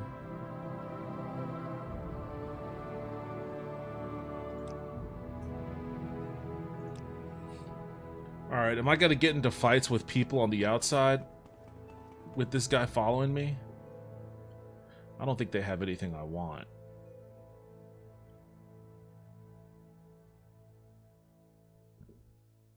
But I'll dispose of their...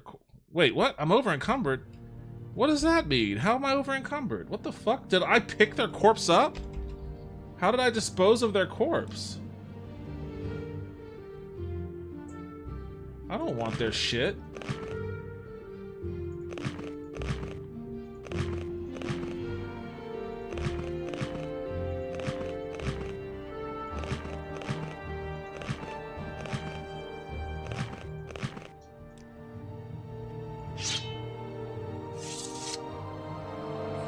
Alright, I guess I won't dispose of the corpse, since it just tosses all their junk into my inventory.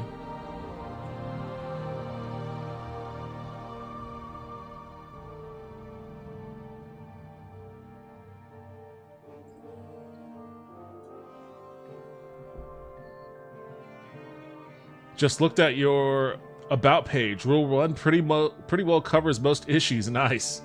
I can't even remember what I wrote there. I can't even remember what I put in my rules page. You hit the guards before they landed a hit on you. Where are you going? Well, I mean, clearly they were coming to land a hit on me, so, I dealt with them. I dealt with them the way that I do. I told you, man, I should be an assassin in this game. I'm the last person in the world that you want to have on a mission like this. Speak quickly, Outlander, or go away. Come on, guy. Just ignore him. Just ignore him. I think this is the door. No, that just takes us back to the right way. No escape. Will you guys chill? Fuck do I get out of here? Are you still with us, or are you fighting those motherfuckers? You son of a bitch!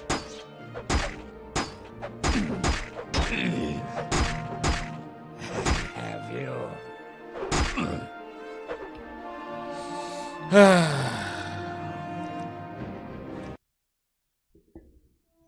I'm listening. Go ahead. Help! Give me the key. Help! There we go. Your crime has been reported. Well, I still have to drop these guys. Well, at least I have to drop that one. I don't know where the other person went. So is he still gonna be like, I don't want to talk to you? No, he's okay. Okay, he's cool. He's fine with it. He's fine with it this time. I may be a prisoner, but you've been a naughty boy too, so fuck you, I guess. When you stole the key and killed 2 guards, it counts as a crime. Well, the last time it counted as a crime. This time they were okay with it. I guess the line is 2 guards. If I kill 1 guard, that's fine. But if I kill 2 guards, then you wait here. Come on. I haven't got all day to stand around and talk to you. You're a fucking prisoner. The only thing you have to do is sit around and talk to me. Huh? None of y'all want to throw blows right now? Okay, hold on a second. This is where I want to go then. Okay. So, Outlander. What is it, Sarah? which door? This one? No. So I come out and go right to my... left.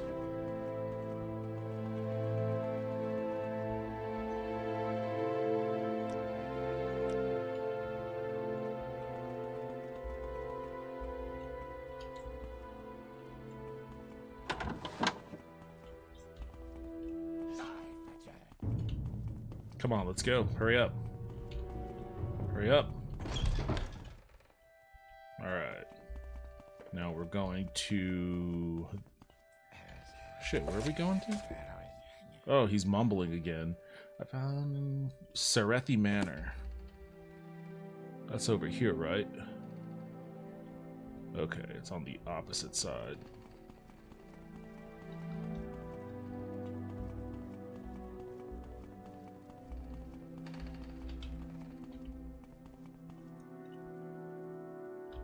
Come on. Hey, look at who I got. Let's hear it.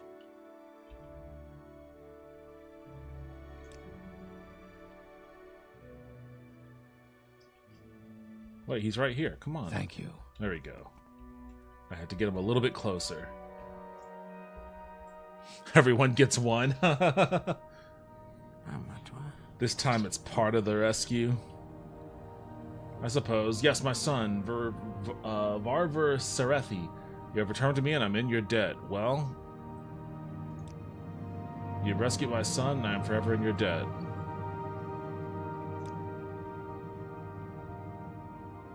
You rescued my son. Words cannot express my gratitude. Therefore, I name you Hordador of House Redoran.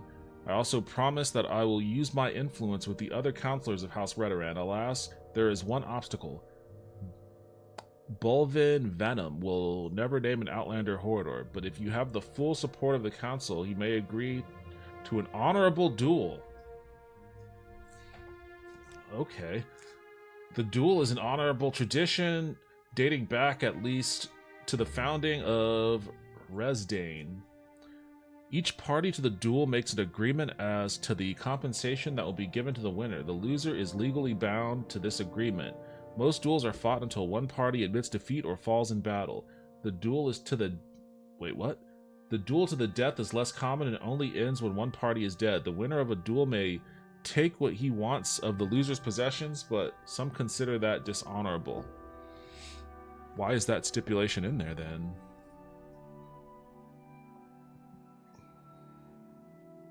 Okay, so then how about,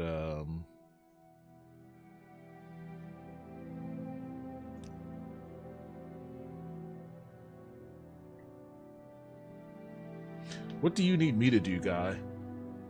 If you're the one that's going to be convincing the other counselors, do I just need to go talk to Bolivan and challenge him to a duel?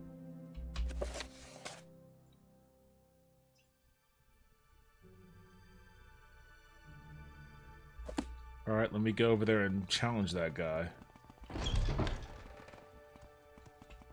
I've got better things to do, so if you don't mind, let's move this along. This... Where was it? There it is.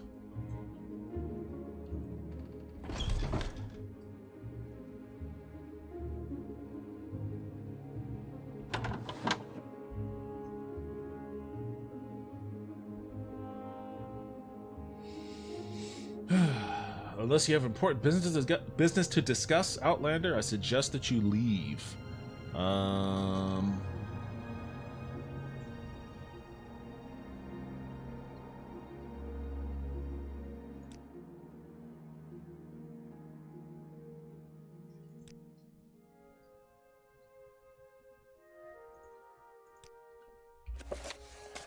I asked Bolivan Venom to name me Hordador. He was indignant and refused to hear my story or consider my proof. He was quite clear. He will never consider me. Okay, so then we knew that was going to happen, though. So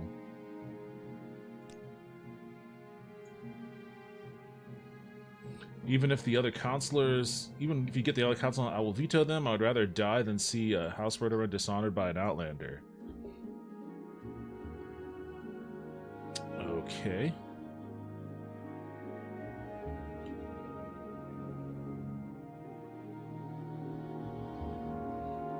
So what, do I,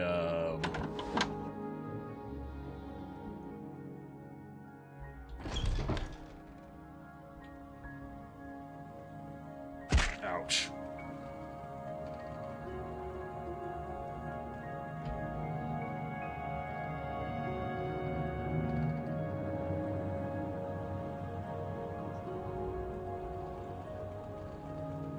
I mean, we knew that was going to be the outcome, but I guess I just had to go through the motions. Is there something you need?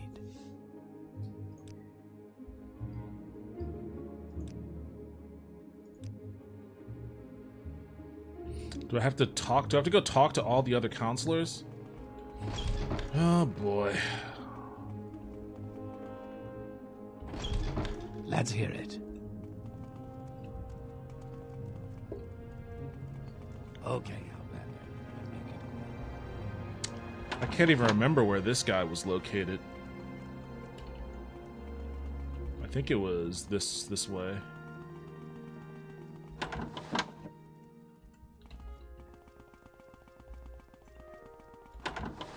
Yeah, here he is. I've got better things to do, so if you don't mind, let's move this along.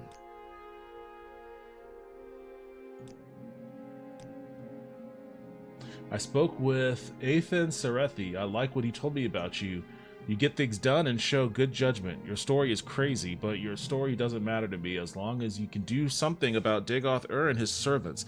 I'm making you my choice for... Okay, so I got this guy. I know the new Spider-Man comics apparently suck, but sometimes I wish they'd reference the face... What? Reference the face marijuana's legal here now? Or reference the fact marijuana legal here now by having Spider-Man be in the middle of busting a drug lab, find out it's all marijuana and go, wait, what? Guys, I thought this was coke. You know, you can grow this stuff. You can just grow this stuff now, right? I don't know. I get the sense that Peter Parker would still be a real Poindexter about that sort of thing. He doesn't strike me as the, let's smoke one and chill kind of superhero. No, put all of that away. I'm listening. Go ahead.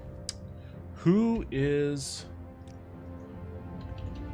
the leader of the Morrowind?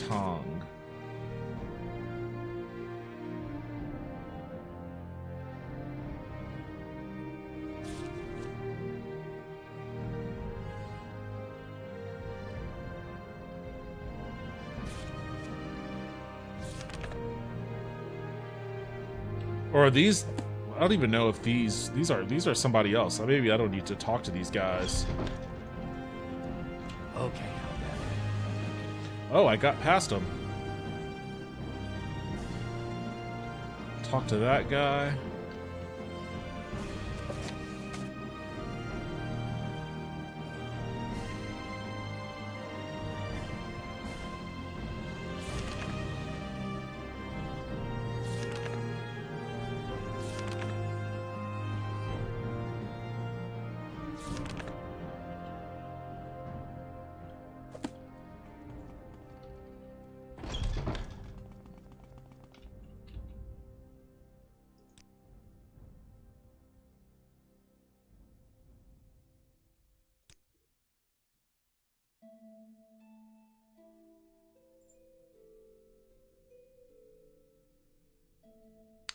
Halarin Ramaran. Is there something you need? I wish this guy would write these names in the journal.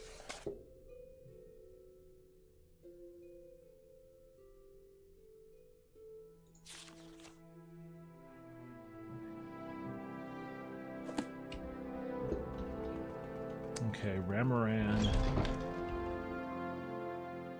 This is peak gameplay right here. Just like constantly popping in and out of a fucking journal. Trying to find... Oh wait, I didn't even know what that guy's fucking name was anymore. Hlarran, I think?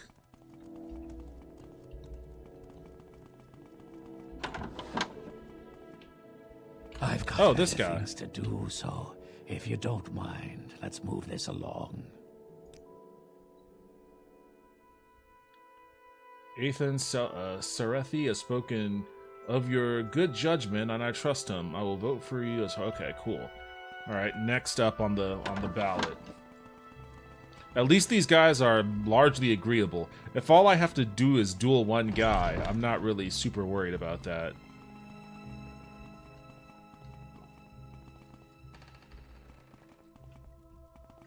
Oops.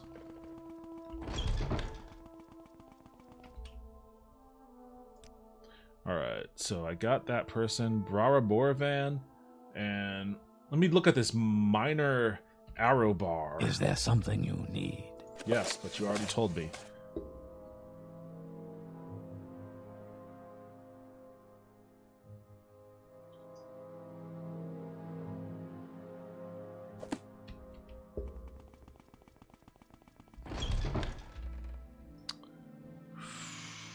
Okay, it's way over there. You know what? Do you guys have like a cot I can chill on for a bit or something? Come on, I haven't got all day to stand around. Just like what a little... do you think of our city? Okay, Outlander, but make it quick. Can I not just chill here for a bit? Okay, fine. Fine. I used up all my magicka, so I guess I'll have to just run over here rather than float. I've got better things. All right. So I haven't got all day to stand around and talk. Where's Minor? Come on, I haven't got all day to stand around and talk to you.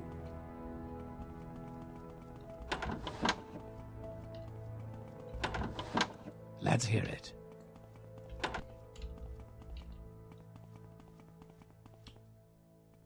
Oh, by luck, I just happened to stumble into him. You must explain why you come here and quickly. No speeches or excuses. Use your words with care, for I am the counselor of House Redoran and a very busy man with many duties and responsibilities. I am not one to stand idly. Well, you're wasting a lot of time with this shit, man. Just say, what do you want? Instead of this goddamn diatribe. Look, Horador. I've spoken with Athan... Oh, this guy is so fucking wordy. I've spoken with Athan Serethi. He believes your story and says you can be trusted. I have known Athan since he was a child, and I have absolute faith in his judgment. Please accept my apologies for not seeking you out and accepting you at once. Forgive me also for believing these rumors about you being an Imperial spy. Nope, those were true. You have my vote. Minor Arabar hereby confirms Mortis as Hoarder of House Redoran. Tell the other counselors that I have given you my blessing. Okay, cool. Whew, alright. How do I get out of here? There it is. I've got better things to do, so if you don't... And I think that Morrowind place was on the outside of this, it looked like. Come on, I haven't got all day to stand around and talk to you. Oh, come on, man. There we go.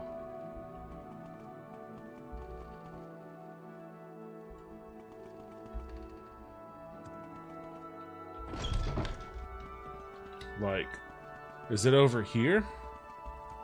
Why? Why is there always a fucking NPC walking in the middle of a narrow-ass walkway?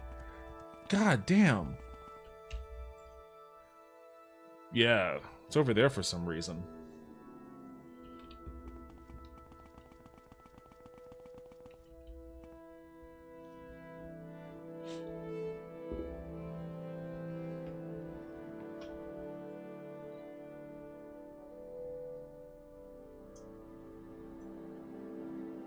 Probably do, since you need all of them on your side to get to the duel.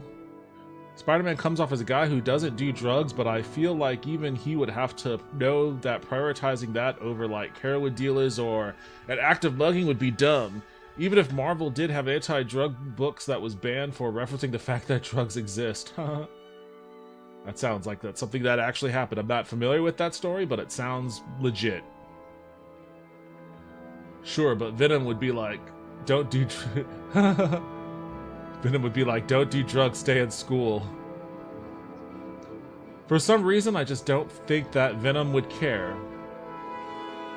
I mean, I know the canon Spider-Man would probably be all moralizing because Marvel can't let Spider-Man actually be cool, but, you know, lol. Punisher should 100% be a casual marijuana enjoyer, though? No, not Punisher. Are you kidding me? Punisher would be the least... I don't think... Like, Punisher would be the least likely to do any drug. Other than, like, maybe drinking himself silly. But even then...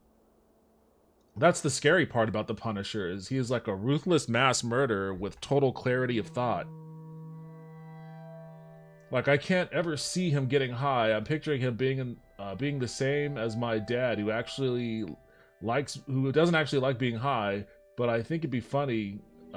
just casually embellish that he takes stuff back for back pain, since he can't exactly see a doctor officially. He should have like I would write a Punisher story where Frank Castle, like, he gets like roofied with some crazy ass shrooms or something, some psychedelic, has an insane trip, and then like comes back from it being like the most happy-go-lucky pacifist imaginable, and just like living a Jimmy Carter existence to make up for all the people he murdered. That would be my Punisher drug story. And also like dressing and acting like Willie Nelson.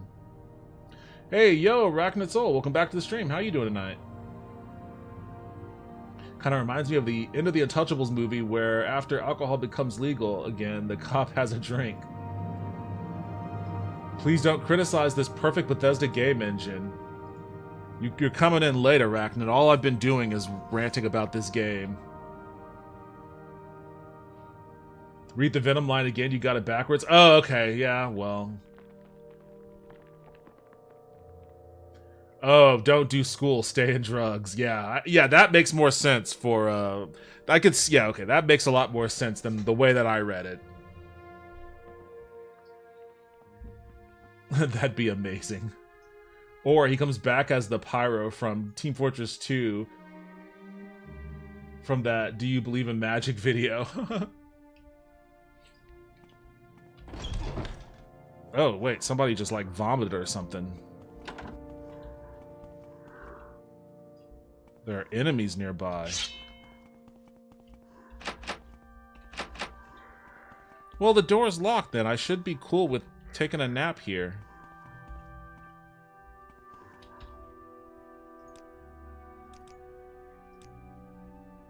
Alright, well, let's see if I can't, I guess there's no key conveniently lying around, but let's see if I can't pick this thing.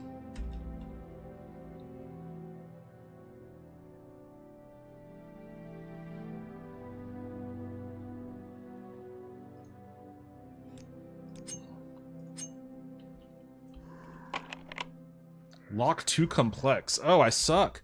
I suck too much.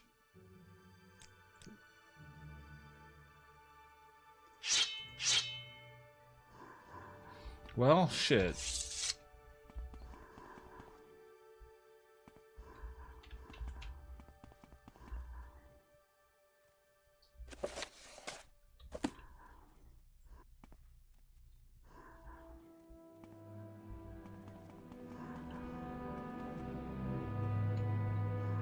Oh, here's a key right here.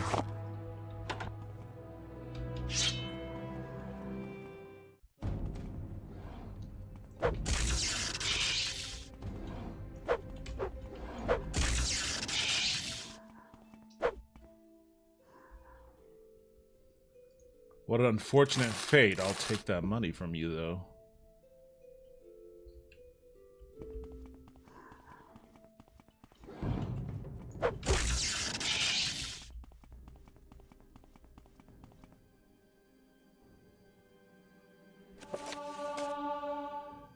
My axe skill. I don't think I've used an axe once in this game.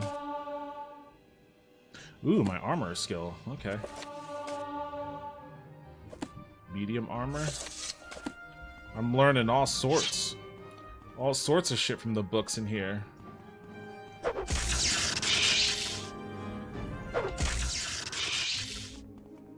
You know what? I'm gonna give that sword a break.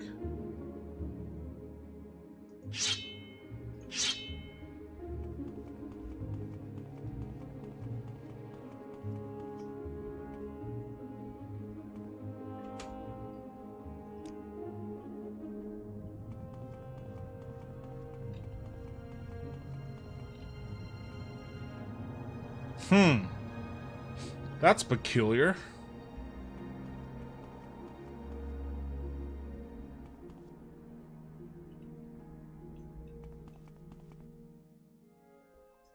Man, these things have fucking crazy locks. I'm not gonna be able to pick that one.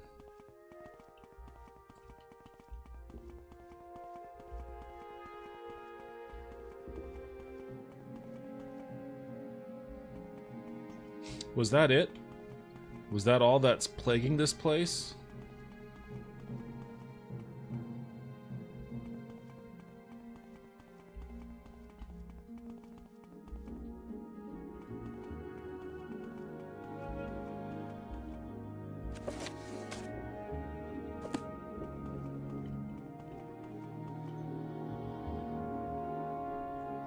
Spider-Man would probably just be staring at the little spider feet things on his hands for like hours.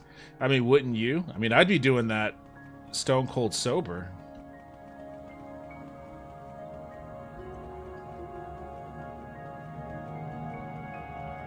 Alright, I guess I cleared this place out.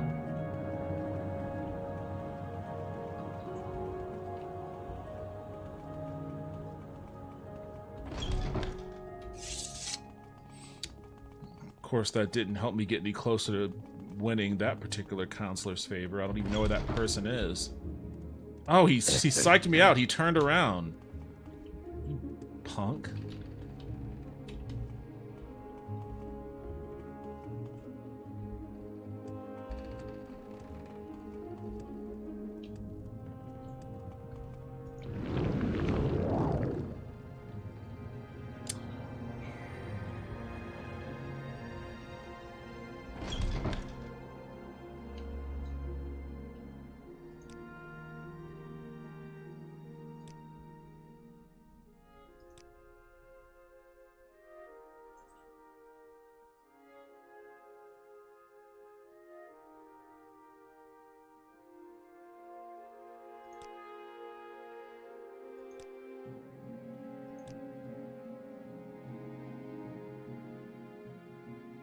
Oh, she's in the council hall. Go ahead, Outlander. What do you need? No, is she actually in the council hall? Or is she in the council There's hall the something way not right about you. the way this Maybe person you was should in the go. council hall? Is this you? Let's hear it. No. What is it, Sarah? You guys are peasants, so they're not you. Let's get this over with quickly. Okay. Back to running around this area. Okay, Outlander, but make it quick.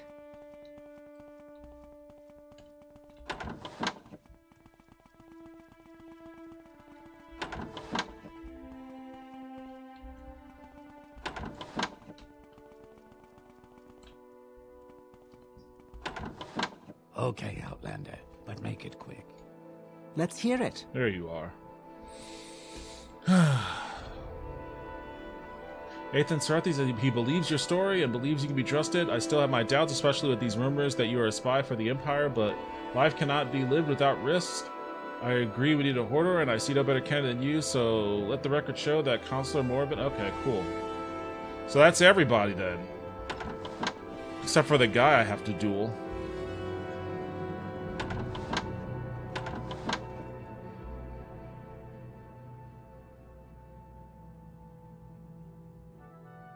What the fuck is the...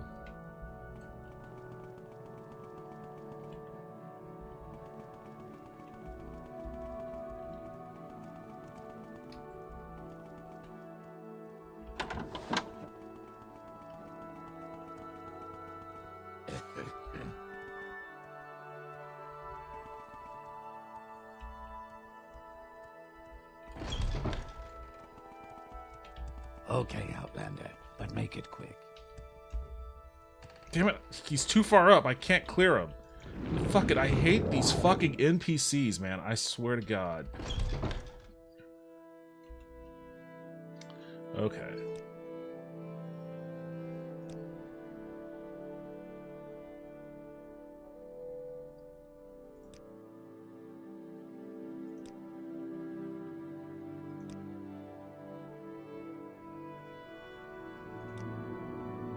Alright, it's just this last guy. How do I challenge him to a duel?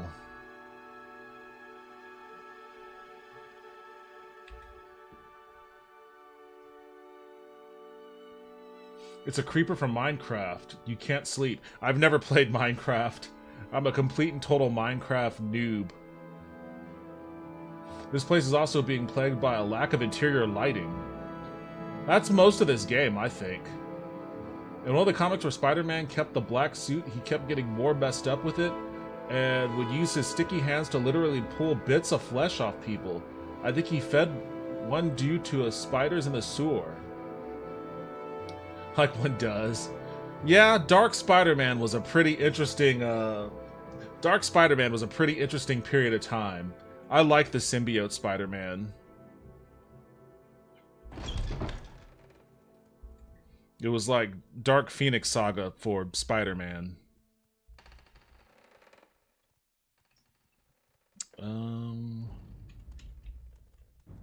Which one is it? It's this one, right?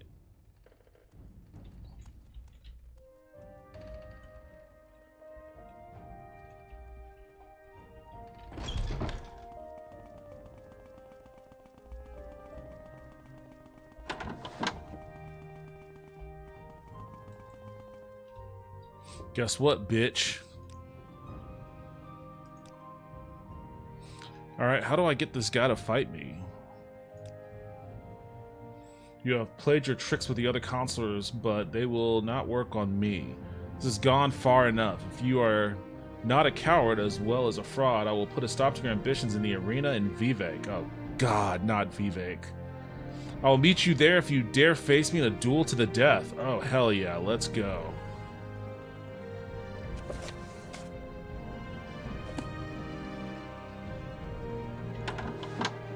The most threatening thing about all this to me is having to actually go back to Vivek. Well, that's a quick way down.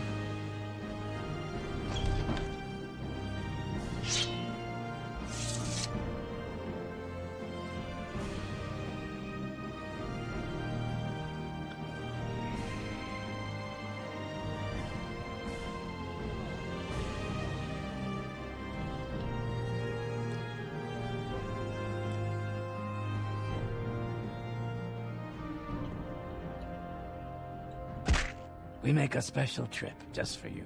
Same low. We make a special trip just for you. Alright, where is the arena at here? I don't think I've ever actually been to the arena.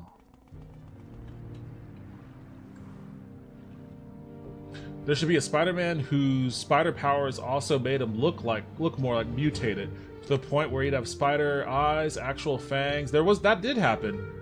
That was part of the mutation arc. He had the 6 arms, and like he was turning more spider-like. I can't remember how that resolved itself, because that was also like, I think that was right before or a part of the whole clone saga, which was a really weird period of time in Spider-Man lore.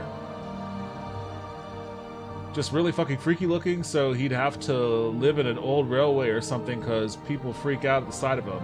But here's the more important bit. I'd still want him to be a hero and a good person. Isn't that kind of how it goes in The Fly? That ended with him going crazy and trying to mutate his assistant or wife or whoever she was. I've never actually seen The Fly. Maybe I should make that a part of my Halloween goings this year.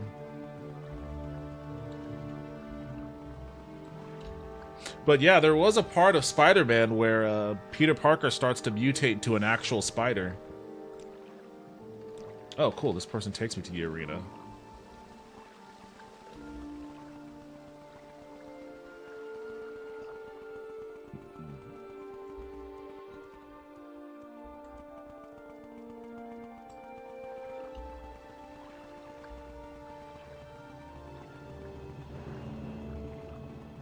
Did it? Man, it's been years. I forget that part. Ignore me then.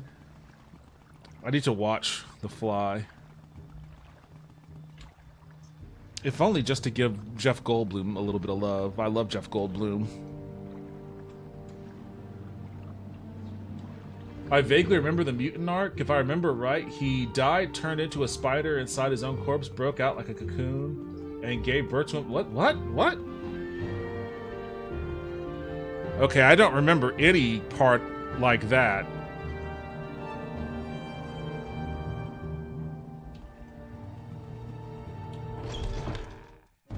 Wealth beyond measure, Outlander.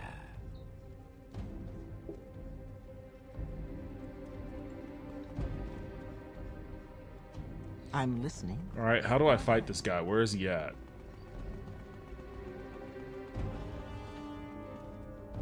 Speak quickly. Leave me. Is that him down there? Is he already fucking... What the hell? How do I get down there then?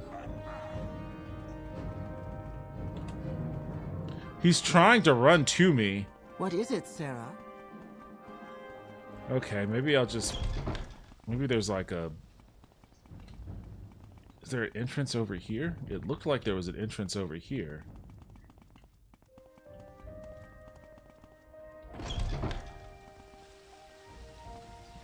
This just takes me to the fucking sewers.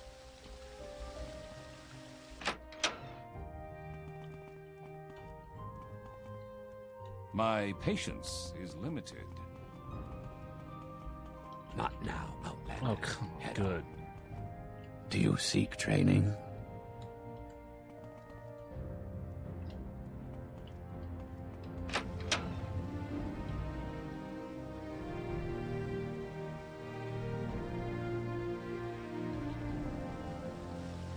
So I guess somewhere over here?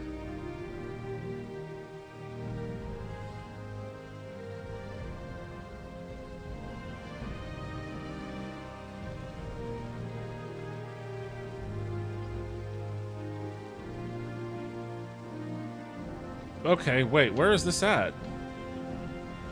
Is it like above me or something? Outlander. What do you want?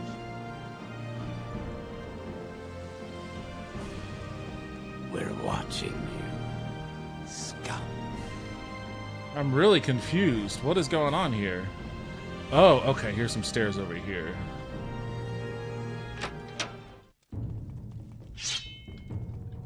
Hold on a second, guy. I gotta get my, I'm gonna jank you up. Die. Ha ha. Eat shit. Ah. Bitch. And I'm gonna take your house key. And I'm gonna take your exquisite shoes. I'll take your exquisite shirt too, and your exquisite ring. Why'd you bring all this fancy ass shit? Ebony right bracer. Wait, what do I have? I have those gauntlets, which I'm not getting rid of. But those gauntlets are staying with me in perpetuity.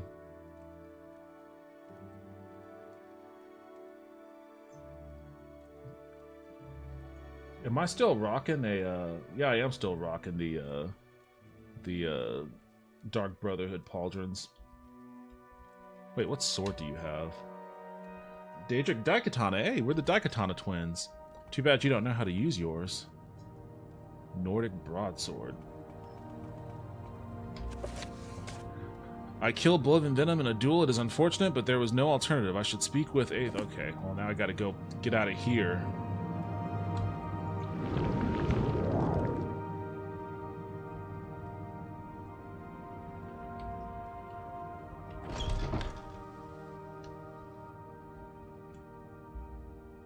Wait, hold on. I want to go up, right? Yeah, I think I want to go... Yeah.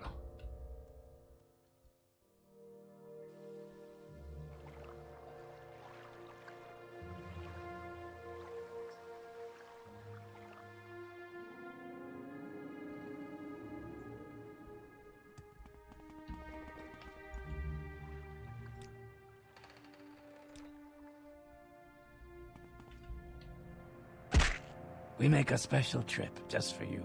Same. I like how breaking my ankles increased my athleticism.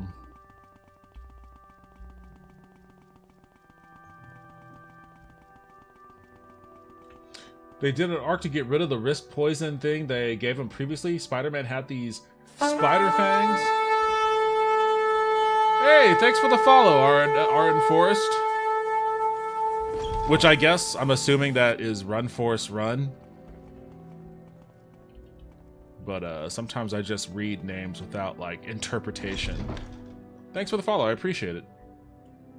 Spider-Man had these spider fangs in his wrists that poison people, but they decided to cut that because Spider-Man being able to basically poison people to death didn't work since he doesn't like killing people.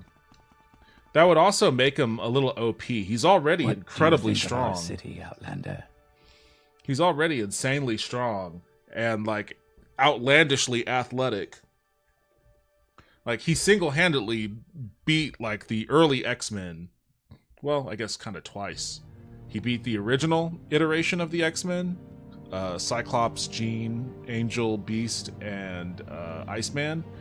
And then during Secret Wars, he beat Cyclops, Storm, Wolverine, Nightcrawler. He like it wasn't a competition. Like they tried to gang up on him, and he whooped them all.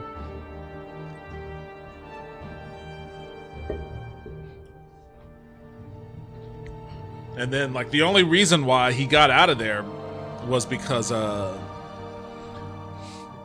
Professor X used his powers to alter Spider-Man's memories. Spider-Man was kind of unintentionally eavesdropping on the X-Men during Secret Wars, and the X-Men were kind of colluding behind the rest of the heroes' back with Magneto, because Magneto was transferred to Battleworld with the heroes, but none of the Avengers or anyone understood why Magneto was with them and not with the villains. Although the X-Men understood, they were like, hey, this guy might be a villain, but he's not a villain. But the Avengers wanted no part of it, so the X-Men were still talking to Magneto, and when Spider-Man found out, he was gonna narc on him.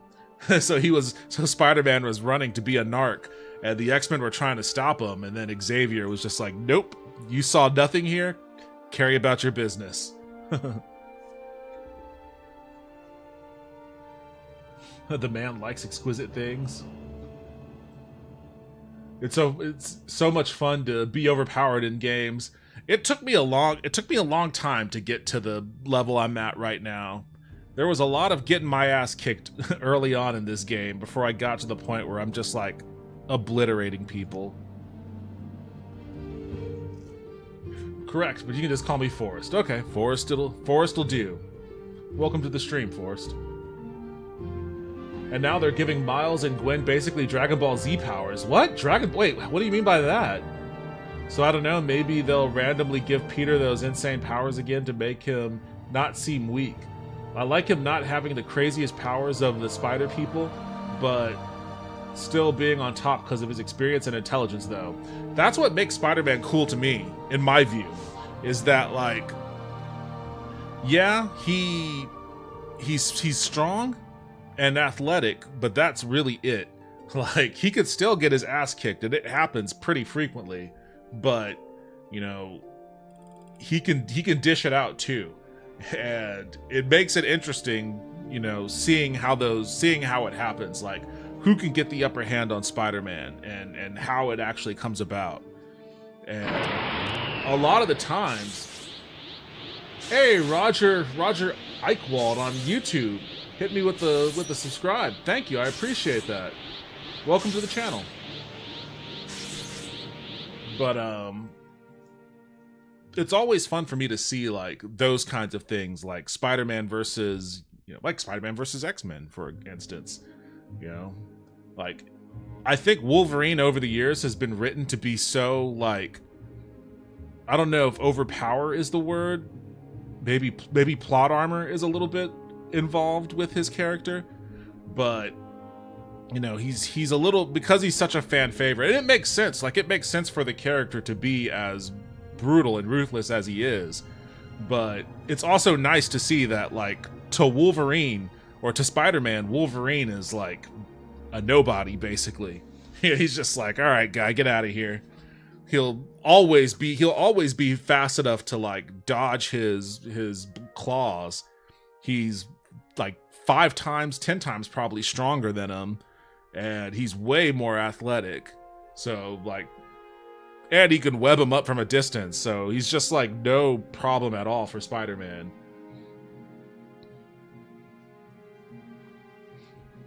But Spider-Man will have like a shit ton of problems with like Sandman, who is like a joke to most everybody else.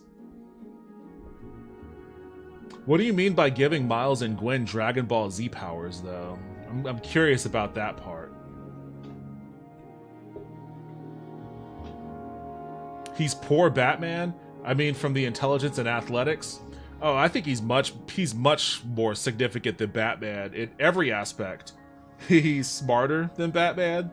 He's obviously stronger and more athletic. He's got the spider shit going on. Like, I guess the only thing is, like, their intelligence is a little different. Like, Batman's intelligence comes from being like a detective, and Spider-Man's intelligence comes from being like, you know, an inventor, a scientist. Although I guess Batman creates things too. But I don't think Batman would ever be able to sit in a lab with Reed Richards and concoct some crazy dementia traveling device or something.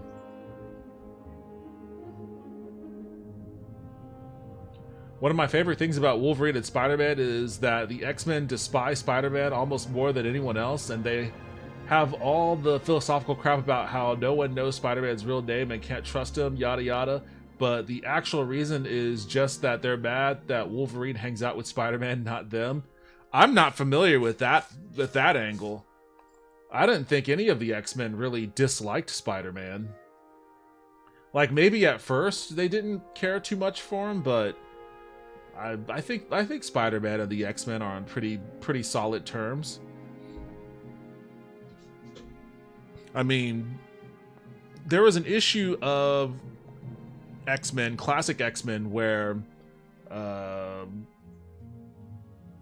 Spider-Man is, you know, he's in a Spider-Man outfit, and he's swinging through town, and he's like, oh, I'm about to go out on a date and blah blah blah. This is cool. And then he notices that Arcade, the really shitty old X-Men villain, Arcade is like, you know, driving down the street capturing people or whatever, and he decides that he has to warn the X-Men, because I can't remember why he decides he has to warn the X-Men. I think maybe he saw Cyclops walking on the street, and then, you know, he was just like, oh, that's Cyclops, and then passes by, and then he hears the truck, and he's like, I know that sound, and then he realizes that Cyclops was kidnapped, and then, you know, the truck gets away or somehow. And so Spider-Man calls the X-Men to, like, try to warn them, but you know, Arcade already, you know, he's the one that answers the phone and is like, you're too late, Spider-Man, they're already mine. And then Spider-Man, like, destroys a phone booth, like, he's like, no, destroys a phone booth, and it's kind of weird. It's an old issue, but, you know, I just recall them being on generally good terms. Yeah, the new comics basically gave Miles the power to make an energy sword and fly around. Energy sword, what? And Gwen just recently got the power to make, like, interdimensional portals and absorb power from them, or... Oh, Jesus. Okay, so this is the problem that, like, all... And it's weird to classify it this way, because it's American and not Japanese, but it's the same thing. It's shonen. It's shonen. Like, comics, or like perpetual, you know, long-running comics that have no end, that are, you know, superhero or action-based, geared towards, like, a younger demographic. Like, that's shonen, basically. And the problem with all shonen is power creep, and having to scale up enemies, and then as a result of the enemies scaling up, you have to scale up the heroes. So you end up with starting off with something that's relatively normal, like, you know, Goku, who is basically just a strong kid that, you know, is good at martial arts, and I guess can turn into a monkey if he looks at the moon. But then by the end of the saga, he's basically a god. Like, he's stronger than most of the gods in the Outworld, and, you know, he's died several times, but has come back several times, and, you know, it's just insane levels of, like, inexplicable power, because they have nowhere else to go with like the stories that they're gearing towards the same demographic that's been ongoing for, you know, decades even. One Piece is like the one shonen that does have that problem, but probably to a lesser extent than I would have imagined it. Like, you know, there is a weird, like, Luffy has, you know, his overpowered nature of you know, the Gear 5 transformation, and you could say that that's a representation of power creep, but the way that it's manifested as a part of like the story and the symbolism of it, it's so much, it just comes across as being different. Like, it's definitely trying to make a different point about, you know, where that character gets that power from and what it represents in the broader world of One Piece, rather than it just being like, you know, oh, he's just stronger now. You know, he turns into an actual literal fucking cartoon character, you know, with all of like the silliness of a cartoon character. You know, that means something in the world of a cartoon. But even within that, like, you know, it's one of those things where there are so many characters in One Piece. They all have their own weird, crazy. I guess not so much Luffy. The one character in that show, well, I guess maybe two, that really exhibit that power creep are Zoro and Sanji, because like those two characters just get more and more insane in inexplicable ways as the show goes on. But, you know, I think all action-based comic book media geared towards that age demographic suffers from that same problem. So I guess I shouldn't be surprised that Miles Morales is flying around with a lightsaber or whatever.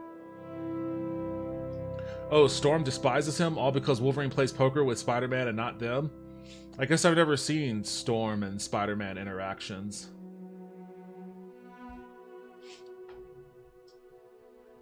Gotta have the power creep. Goku is greater than or equal to Jesus. I think he's both of those things. Just depending on the story you want to tell. Insert Boa Hancock swoon here.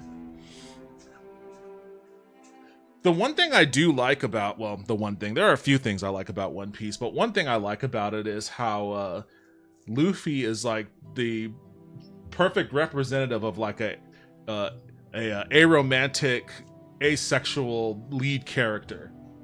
like there is no romance going on with him, which makes it interesting because of, you know, the fact that clearly Oda is an incredibly horny dude.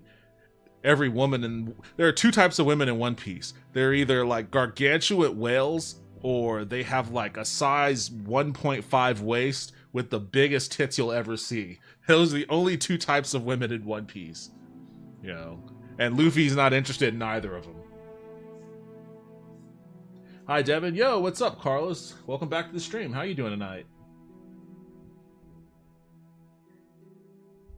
He's the ultimate himbo. He's very himbo. Well, in a sense.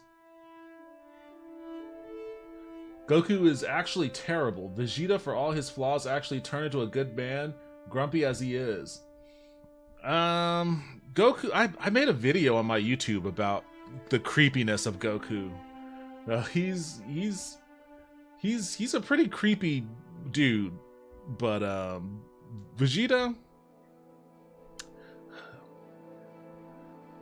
I like Vegeta as a character, but you can't overlook the fact that Vegeta did an ethnic cleansing of a Namekian village, laughed about it to the surviving Namekians, and then never atoned for it.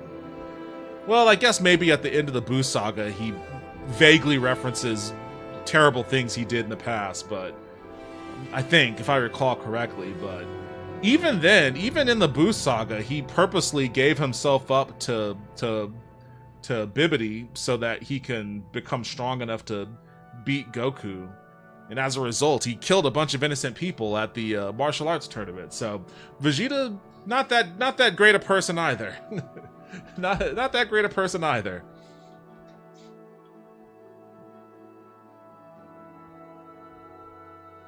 Goku, terrible father. Is he a terrible father? I guess. I mean, in a certain sense, maybe. I was thinking about it actually last night because I've once again, I've been rewatching Dragon Ball Z Kai, but he seems to spend a lot of time away from Earth after Raditz kills him, because he's dead for about a year,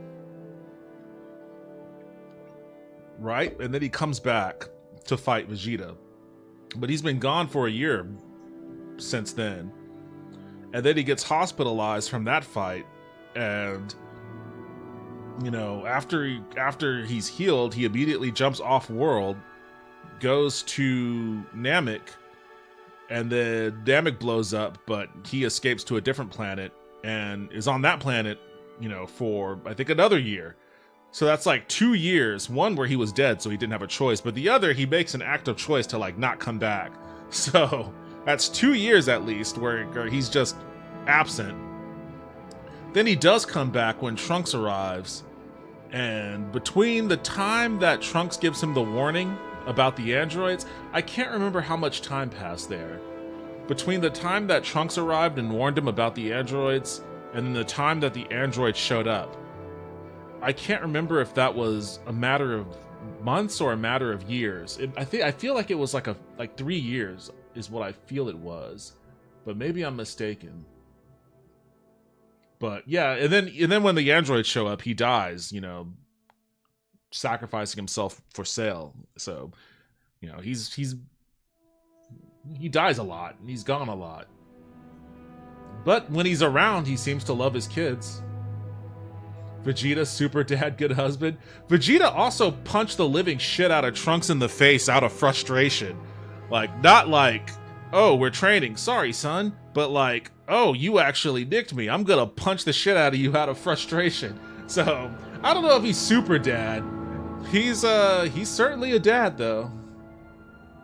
Didn't the artist for One Piece say they basically start all female characters by drawing an X and going from there? I have not seen that. I'm not surprised, but I have not seen that.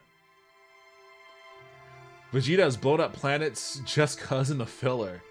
Man, I grew up watching Dragon Ball Z on Japanese TV, so I've seen a lot of random filler episodes, but I don't remember any. No, I remember one filler arc after the Cell saga.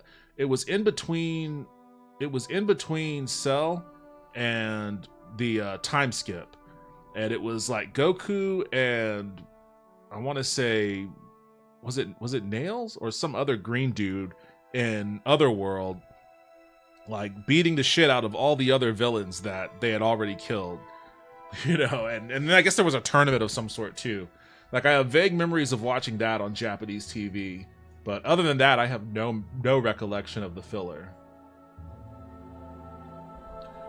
Had one story idea of a world with superheroes where one of the main characters has no special powers but still becomes a hero who beats down another protagonist who has essentially one of the literally can't die powers, and that character both has a crisis but becomes obsessed with fighting the protagonist constantly.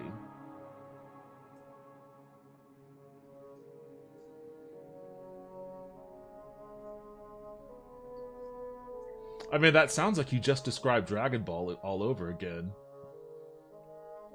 Vegeta for God of Destruction. Vegeta has his own self-interest and rivalries that often happen to encourage him to help, but that doesn't mean he would otherwise be a good man. I think he's reluctantly good. And it took a lot for him to get to that state of reluctance.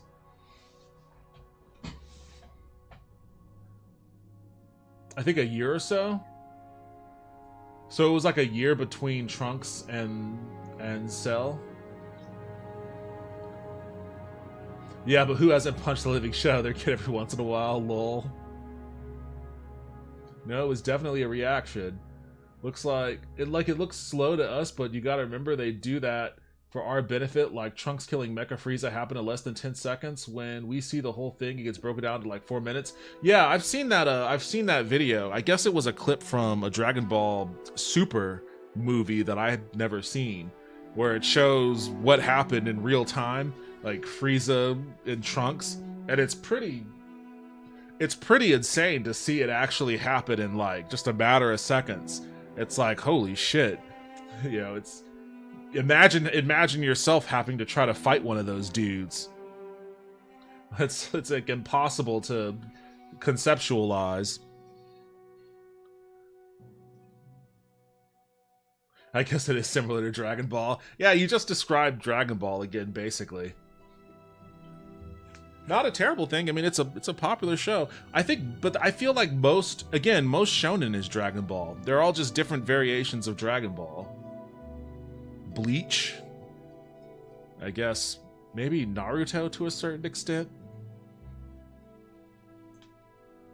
The only reason why I would say One Piece is probably the lesser Dragon Ball clone is because it's very obviously crafted to like tell a deep, huge world-building political story. Like, it is a very political story in One Piece, you know. And as it weaves from like one part of the world to a different part of the world, you do have your Dragon Ball element of, oh, this character, we have a new villain, and this villain is, you know, his power level is, you know, 200, and we just barely beat him, but now there's a new villain, and his power level is 2,000, and now we have to train, and we're going to do a lot of training, and then we come back, and their power level is 2,000, but my power level is 10,000, but now there's five guys with power levels of 17,000, you know. There's a lot of that in One Piece still, but it's blanketed over by all of the political commentary and social commentary that comes with the show. In addition to the fact that it's not just everyone punching and kicking, like their powers manifest in like unique ways. You know, you've got a dude who's made out of rubber, and you know, you got a guy who you know is putty. You get another dude that, you know, turns into sand and shit like that. You know, and it's interesting to see those conflicting powers find a way to, you know, one-up one another, as opposed to, you know, how fast can you throw a punch? It's like a real rock, paper, scissors dynamic too, a little bit.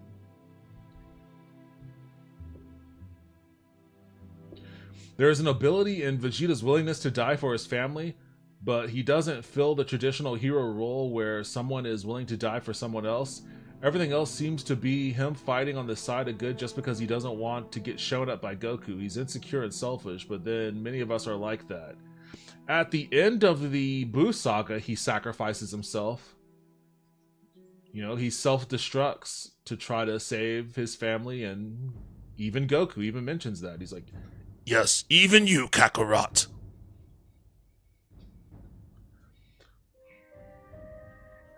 I guess most shonen live in the shadow of Dragon Ball, and then everyone else tries hard to break out but never quite gets there. I think One Piece is like the first one. Some would argue Naruto, and maybe, but I think One Piece is the first one that actually managed to do it. This keyboard is so premium, it has its own battery. Nice. Everything falls before the unstoppable force of Usopp's nose. I'm going to give the Vegeta impression an 8 out of 10. Very nice. Oh, cool. Thank you. That was my first time actually trying to do a Vegeta impression. He has a crazy-ass voice. Like, if I had to read multiple sheets of dialogue in that voice, I would be in the hospital with crazy lacerations in my throat. Isn't that what happened with Chester from Linkin Park? Like, he shredded his vocal cords from the way that he screamed. The Council of House Redoran is in agreement. You are the Hoarder of House Redoran. I hope you are successful in persuading the rest of Morrowind to unite against Dagoth and his blighted hosts. On behalf of the House and Council, take the Ring of the Hoarder, a token of your office. By this ring, others shall know you as our chosen champion. I also have a sealed package for you. I do not know what it contains, but I received it from a contact in the highest ranks of the temple. My guess is that it has something to do with the temple's position on your claim to fulfill the Nerevarine prophecies. And here's a copy of a recent public notice identifying you as an Imperial agent. I am satisfied of your sincerity, but I warn you that others may not be so understanding. Public notice has been added to my inventory. Oh, and my journal's been updated like 1,000,000 times. What's this public notice? Well, beloved people of Morrowind, take heed, take warning. The outlaw named Mortis stated trade of Spell Knight. Oh, I'm a Spell Knight. Yeah, Spell Sword, Spell Knight. Lately called Incarnate in Nerevarine, is now shown to the investigating auditors and magistrates of this district to be an agent in the pay of the Imperial Intelligence Service. This outlaw's claims are false. The prophecies this outlaw cites are discredited. The dishonest character and base purpose of the outlaw in perpetrating this hoax are now made clear to all observers. Mortis is sought for various crimes by auditors and town guards. Report all encounters with this outlaw to the proper authorities. If you see this outlaw in public, give the alarm. Published by the authority of the Temple, the Order of the Watch, the Magistrates of Rattenfell District, under the signature authority of Grandmaster Beryl Salah, Captain of the Watch. Hear and heed. Fuck that guy. What's he gonna do to me? Just send a bunch of corpses to the pile.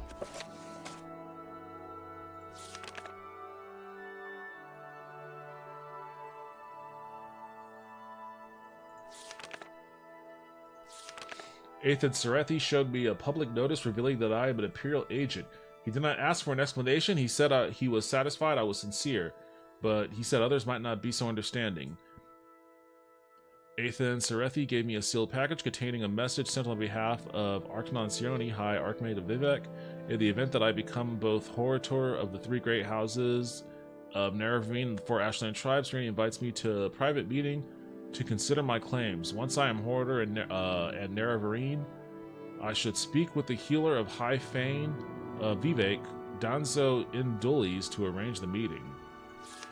I have been named Hoarder of the House Redoran by Redoran counselors. When I have been declared Hoarder of all three houses, Redoran, Lula, and Telvanni, I will have fulfilled the fourth trial of the 7 visions of the 7 trials of the Incarnate. When Ethan Serethi named me Redoran Horador, he gave me an enchanted ring, a token of my office, called the Ring of Horador. By this ring, others shall know me. Okay. Okay.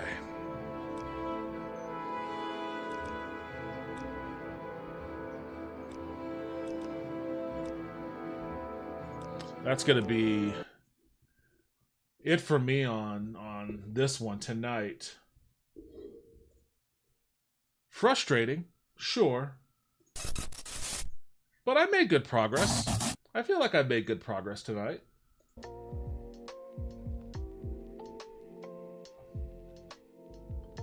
Happened to the guy who played Scar, the Lion King. The song Be Prepared is sung by someone else because the guy who played Scar messed up his voice trying to do it. That sounds right. It's pretty tough to keep doing that to your voice, so to your vocal cords, so I kind of wonder what the guy who voices Vegeta sounds like after all these years. Like, what does his normal speaking voice sounds like? It's funny, like, Doug Cockle does the voice for Geralt in the Witcher games, and, you know, he has a gravelly voice too, but Doug Cockle's normal speaking voice is like, "Hi, I'm Doug Cockle. I do the voice of Geralt." And it's like, oh, okay, that's Geralt. And then you hear him do his voice, and he's like, "This is what my Geralt sounds like." It's like, oh shit, okay, well, some people have the ability to just, you know, I mean, that's why they called it voice acting, you know, like, a lot of people can do it, and a lot of people have no ability to do it, and I am far more on the no ability side. I wish I could do a litany of silly voices, because I definitely would, you know, like Justin, who comes onto the stream with me every now and then. He does it. He's a professional voice actor from time to time. He's an audio engineer by trade and does, you know, commercials for companies and whatnot, TV commercials and all that. And sometimes he does voice acting for those commercials. He's really good. He's our DM. He's the DM for our D&D group too. And whenever he's like speaking through an NPC, he always does some crazy ass voice that he's really good at it. You know, I'm less good at it. But if I was better, and he's auditioned for several. I know he's done some voices in games, but I can't remember what. But I have crazy respect for voice actors for that reason. Like, the ability to just... It's one thing to be an actor and always just kind of speak in different variations of your actual voice. It's another thing entirely to, like, just be a vocal ventriloquist to a degree, and, you know, make yourself sound like a little child, or make yourself sound like a grizzly old man, or this is what a dog would sound like if a dog can talk. Like, shit, man, that's range. Good stream, good job. Thank you, man. Appreciate that. That was an epic play session. Awesome. I'm glad that it was. It felt to me like I was getting very frustrated and angry early on. Thanks for sharing your games. Hey, no problem. Thanks for following me. I appreciate it. I play a lot of these games. In fact, I'm actually in the middle of playing Elder Scrolls Adventures Redguard as well. And I like that game. I like it more than I probably should. I'll be getting back to that one. I don't know. Maybe I'll play it tomorrow. I'll either play, because I'm going to be streaming again tomorrow night too. I'm either going to be playing that or I'm going to be playing more of this. I'll have to decide on what it's going to be, but you know, I'd be playing these games whether I'm streaming or not. So why not turn on the why not click the start stream button and share my play sessions with everybody else? No bone brine rides this time. Look up Mr. Miyagi's real voice sometimes. It'll change your view on him. Oh yeah, Pat Morita. I'm familiar with Pat Morita for certain. Did you ever see... You know what? I'm going to leave you guys on this. I don't know if any of you are aware of it, but if you're not, I need you to be made aware of it. It's one of my favorite movies. I say that unironically.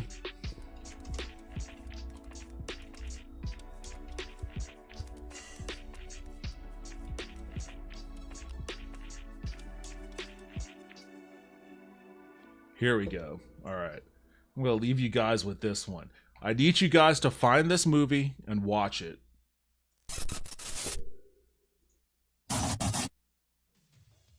What do you get when a Japanese special agent comes to Detroit?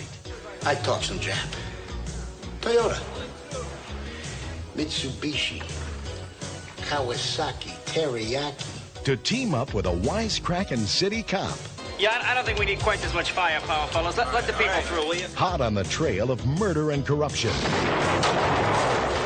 You see Ocean. Yes, this is a buddy cop action movie starring Pat Morita and Jay Leno.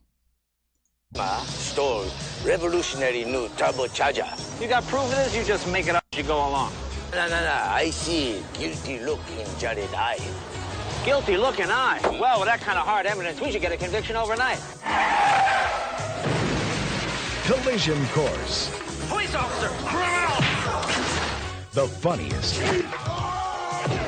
Wackiest. Just my luck, I get the only guy from Japan that doesn't know karate. Buddy cop comedy. It's so incredibly racist too. That's the thing. So like this was right. This was right like in the middle of you know, Japanese cars really starting to take over the auto industry in America, and auto manufacturers in America were really starting to get hit, and you know, and as a result, and it was just, and trade in general, it wasn't just the cars. It was also the electronics. You know, the Nintendo was coming out over here, and it was taking over for Atari, and Sony had Walkmans and all of that and stereos and TVs, Panasonic and shit like that. So like there was this real thing in the 80s about Japan like just taking over everything. And I guess in pop culture that was cool, but it also drove a lot of racism and xenophobia in, you know, particularly in union workers that involved either automotive work or construction, because they would also get a lot of cheap steel and shit from Japan too that would put a lot of American steel, you know, out of work. So this movie is just coated in that level of racism. Like, oh, those Japanese are coming over, and they call them a different word than Japanese, but they're coming over and they're destroying our industries and whatnot. It's pretty fucking wild. Like even the start of this trailer started off with that guy just saying random Japanese words at Pat Morita's face. He's going teriyaki, Kawasaki. It was like, oh god. Like but it's a wild ride The nonetheless. crash onto the screen. We'll make him nervous. Maybe he'll do something stupid, run a red light, spit out the window, then I can fry his ass. Fry his ass? Very severe punishment for just spit out the window. Yeah, well, you're in America now, pal. Jay Leno. That's and that line there is very prescient. It speaks to a lot of like, you know, just even back then, like he's talking, this is an American cop talking to a Japanese cop. He's like, we just need him to do something like spit out a window. Then I could fry his ass. And the Japanese cop is like, fry his ass? That's pretty severe for spitting out the window. And he goes, yeah, you're in America now. So it's like, shit, man. Even back then, they were like, we know that our police go overboard, but that's the joke. That's the joke of it. And Pat Morita. Hey, with the monkeys. Two lawmen as different as hot dogs and sushi trying to steal back the revolutionary new engine that's driving the Motor City crazy.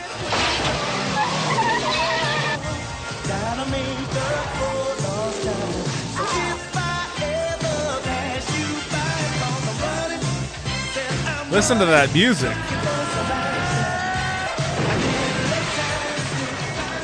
Collision Course.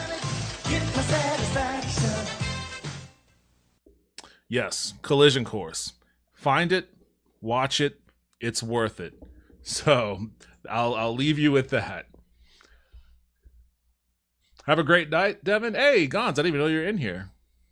Welcome back, and thank you. I appreciate it. And Leno, yes, Leno. This looks amazing. It's even better than it looks, I promise you, Toaster. It's the first attempt at Beverly Hills Cop. Honestly, it's the first attempt at Rush Hour. More than anything. It's more Rush Hour than Beverly Hills Cop. Have a good night. Thank you, Wispy. Have a good night, too.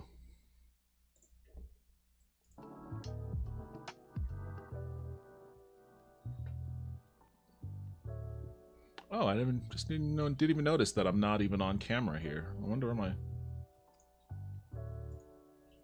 Ah, there we go. I'll get to the live screen anyways.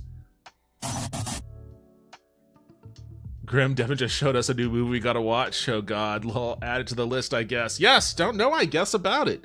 Add it to the list, it's worth it. But I'll catch you guys tomorrow. I'll be streaming tomorrow, probably playing Redguard, but I might continue this. I'll figure it out then. Hope to see you all in here again tomorrow, but if not, I'll see you when I see you. Have a good rest of your evening, guys.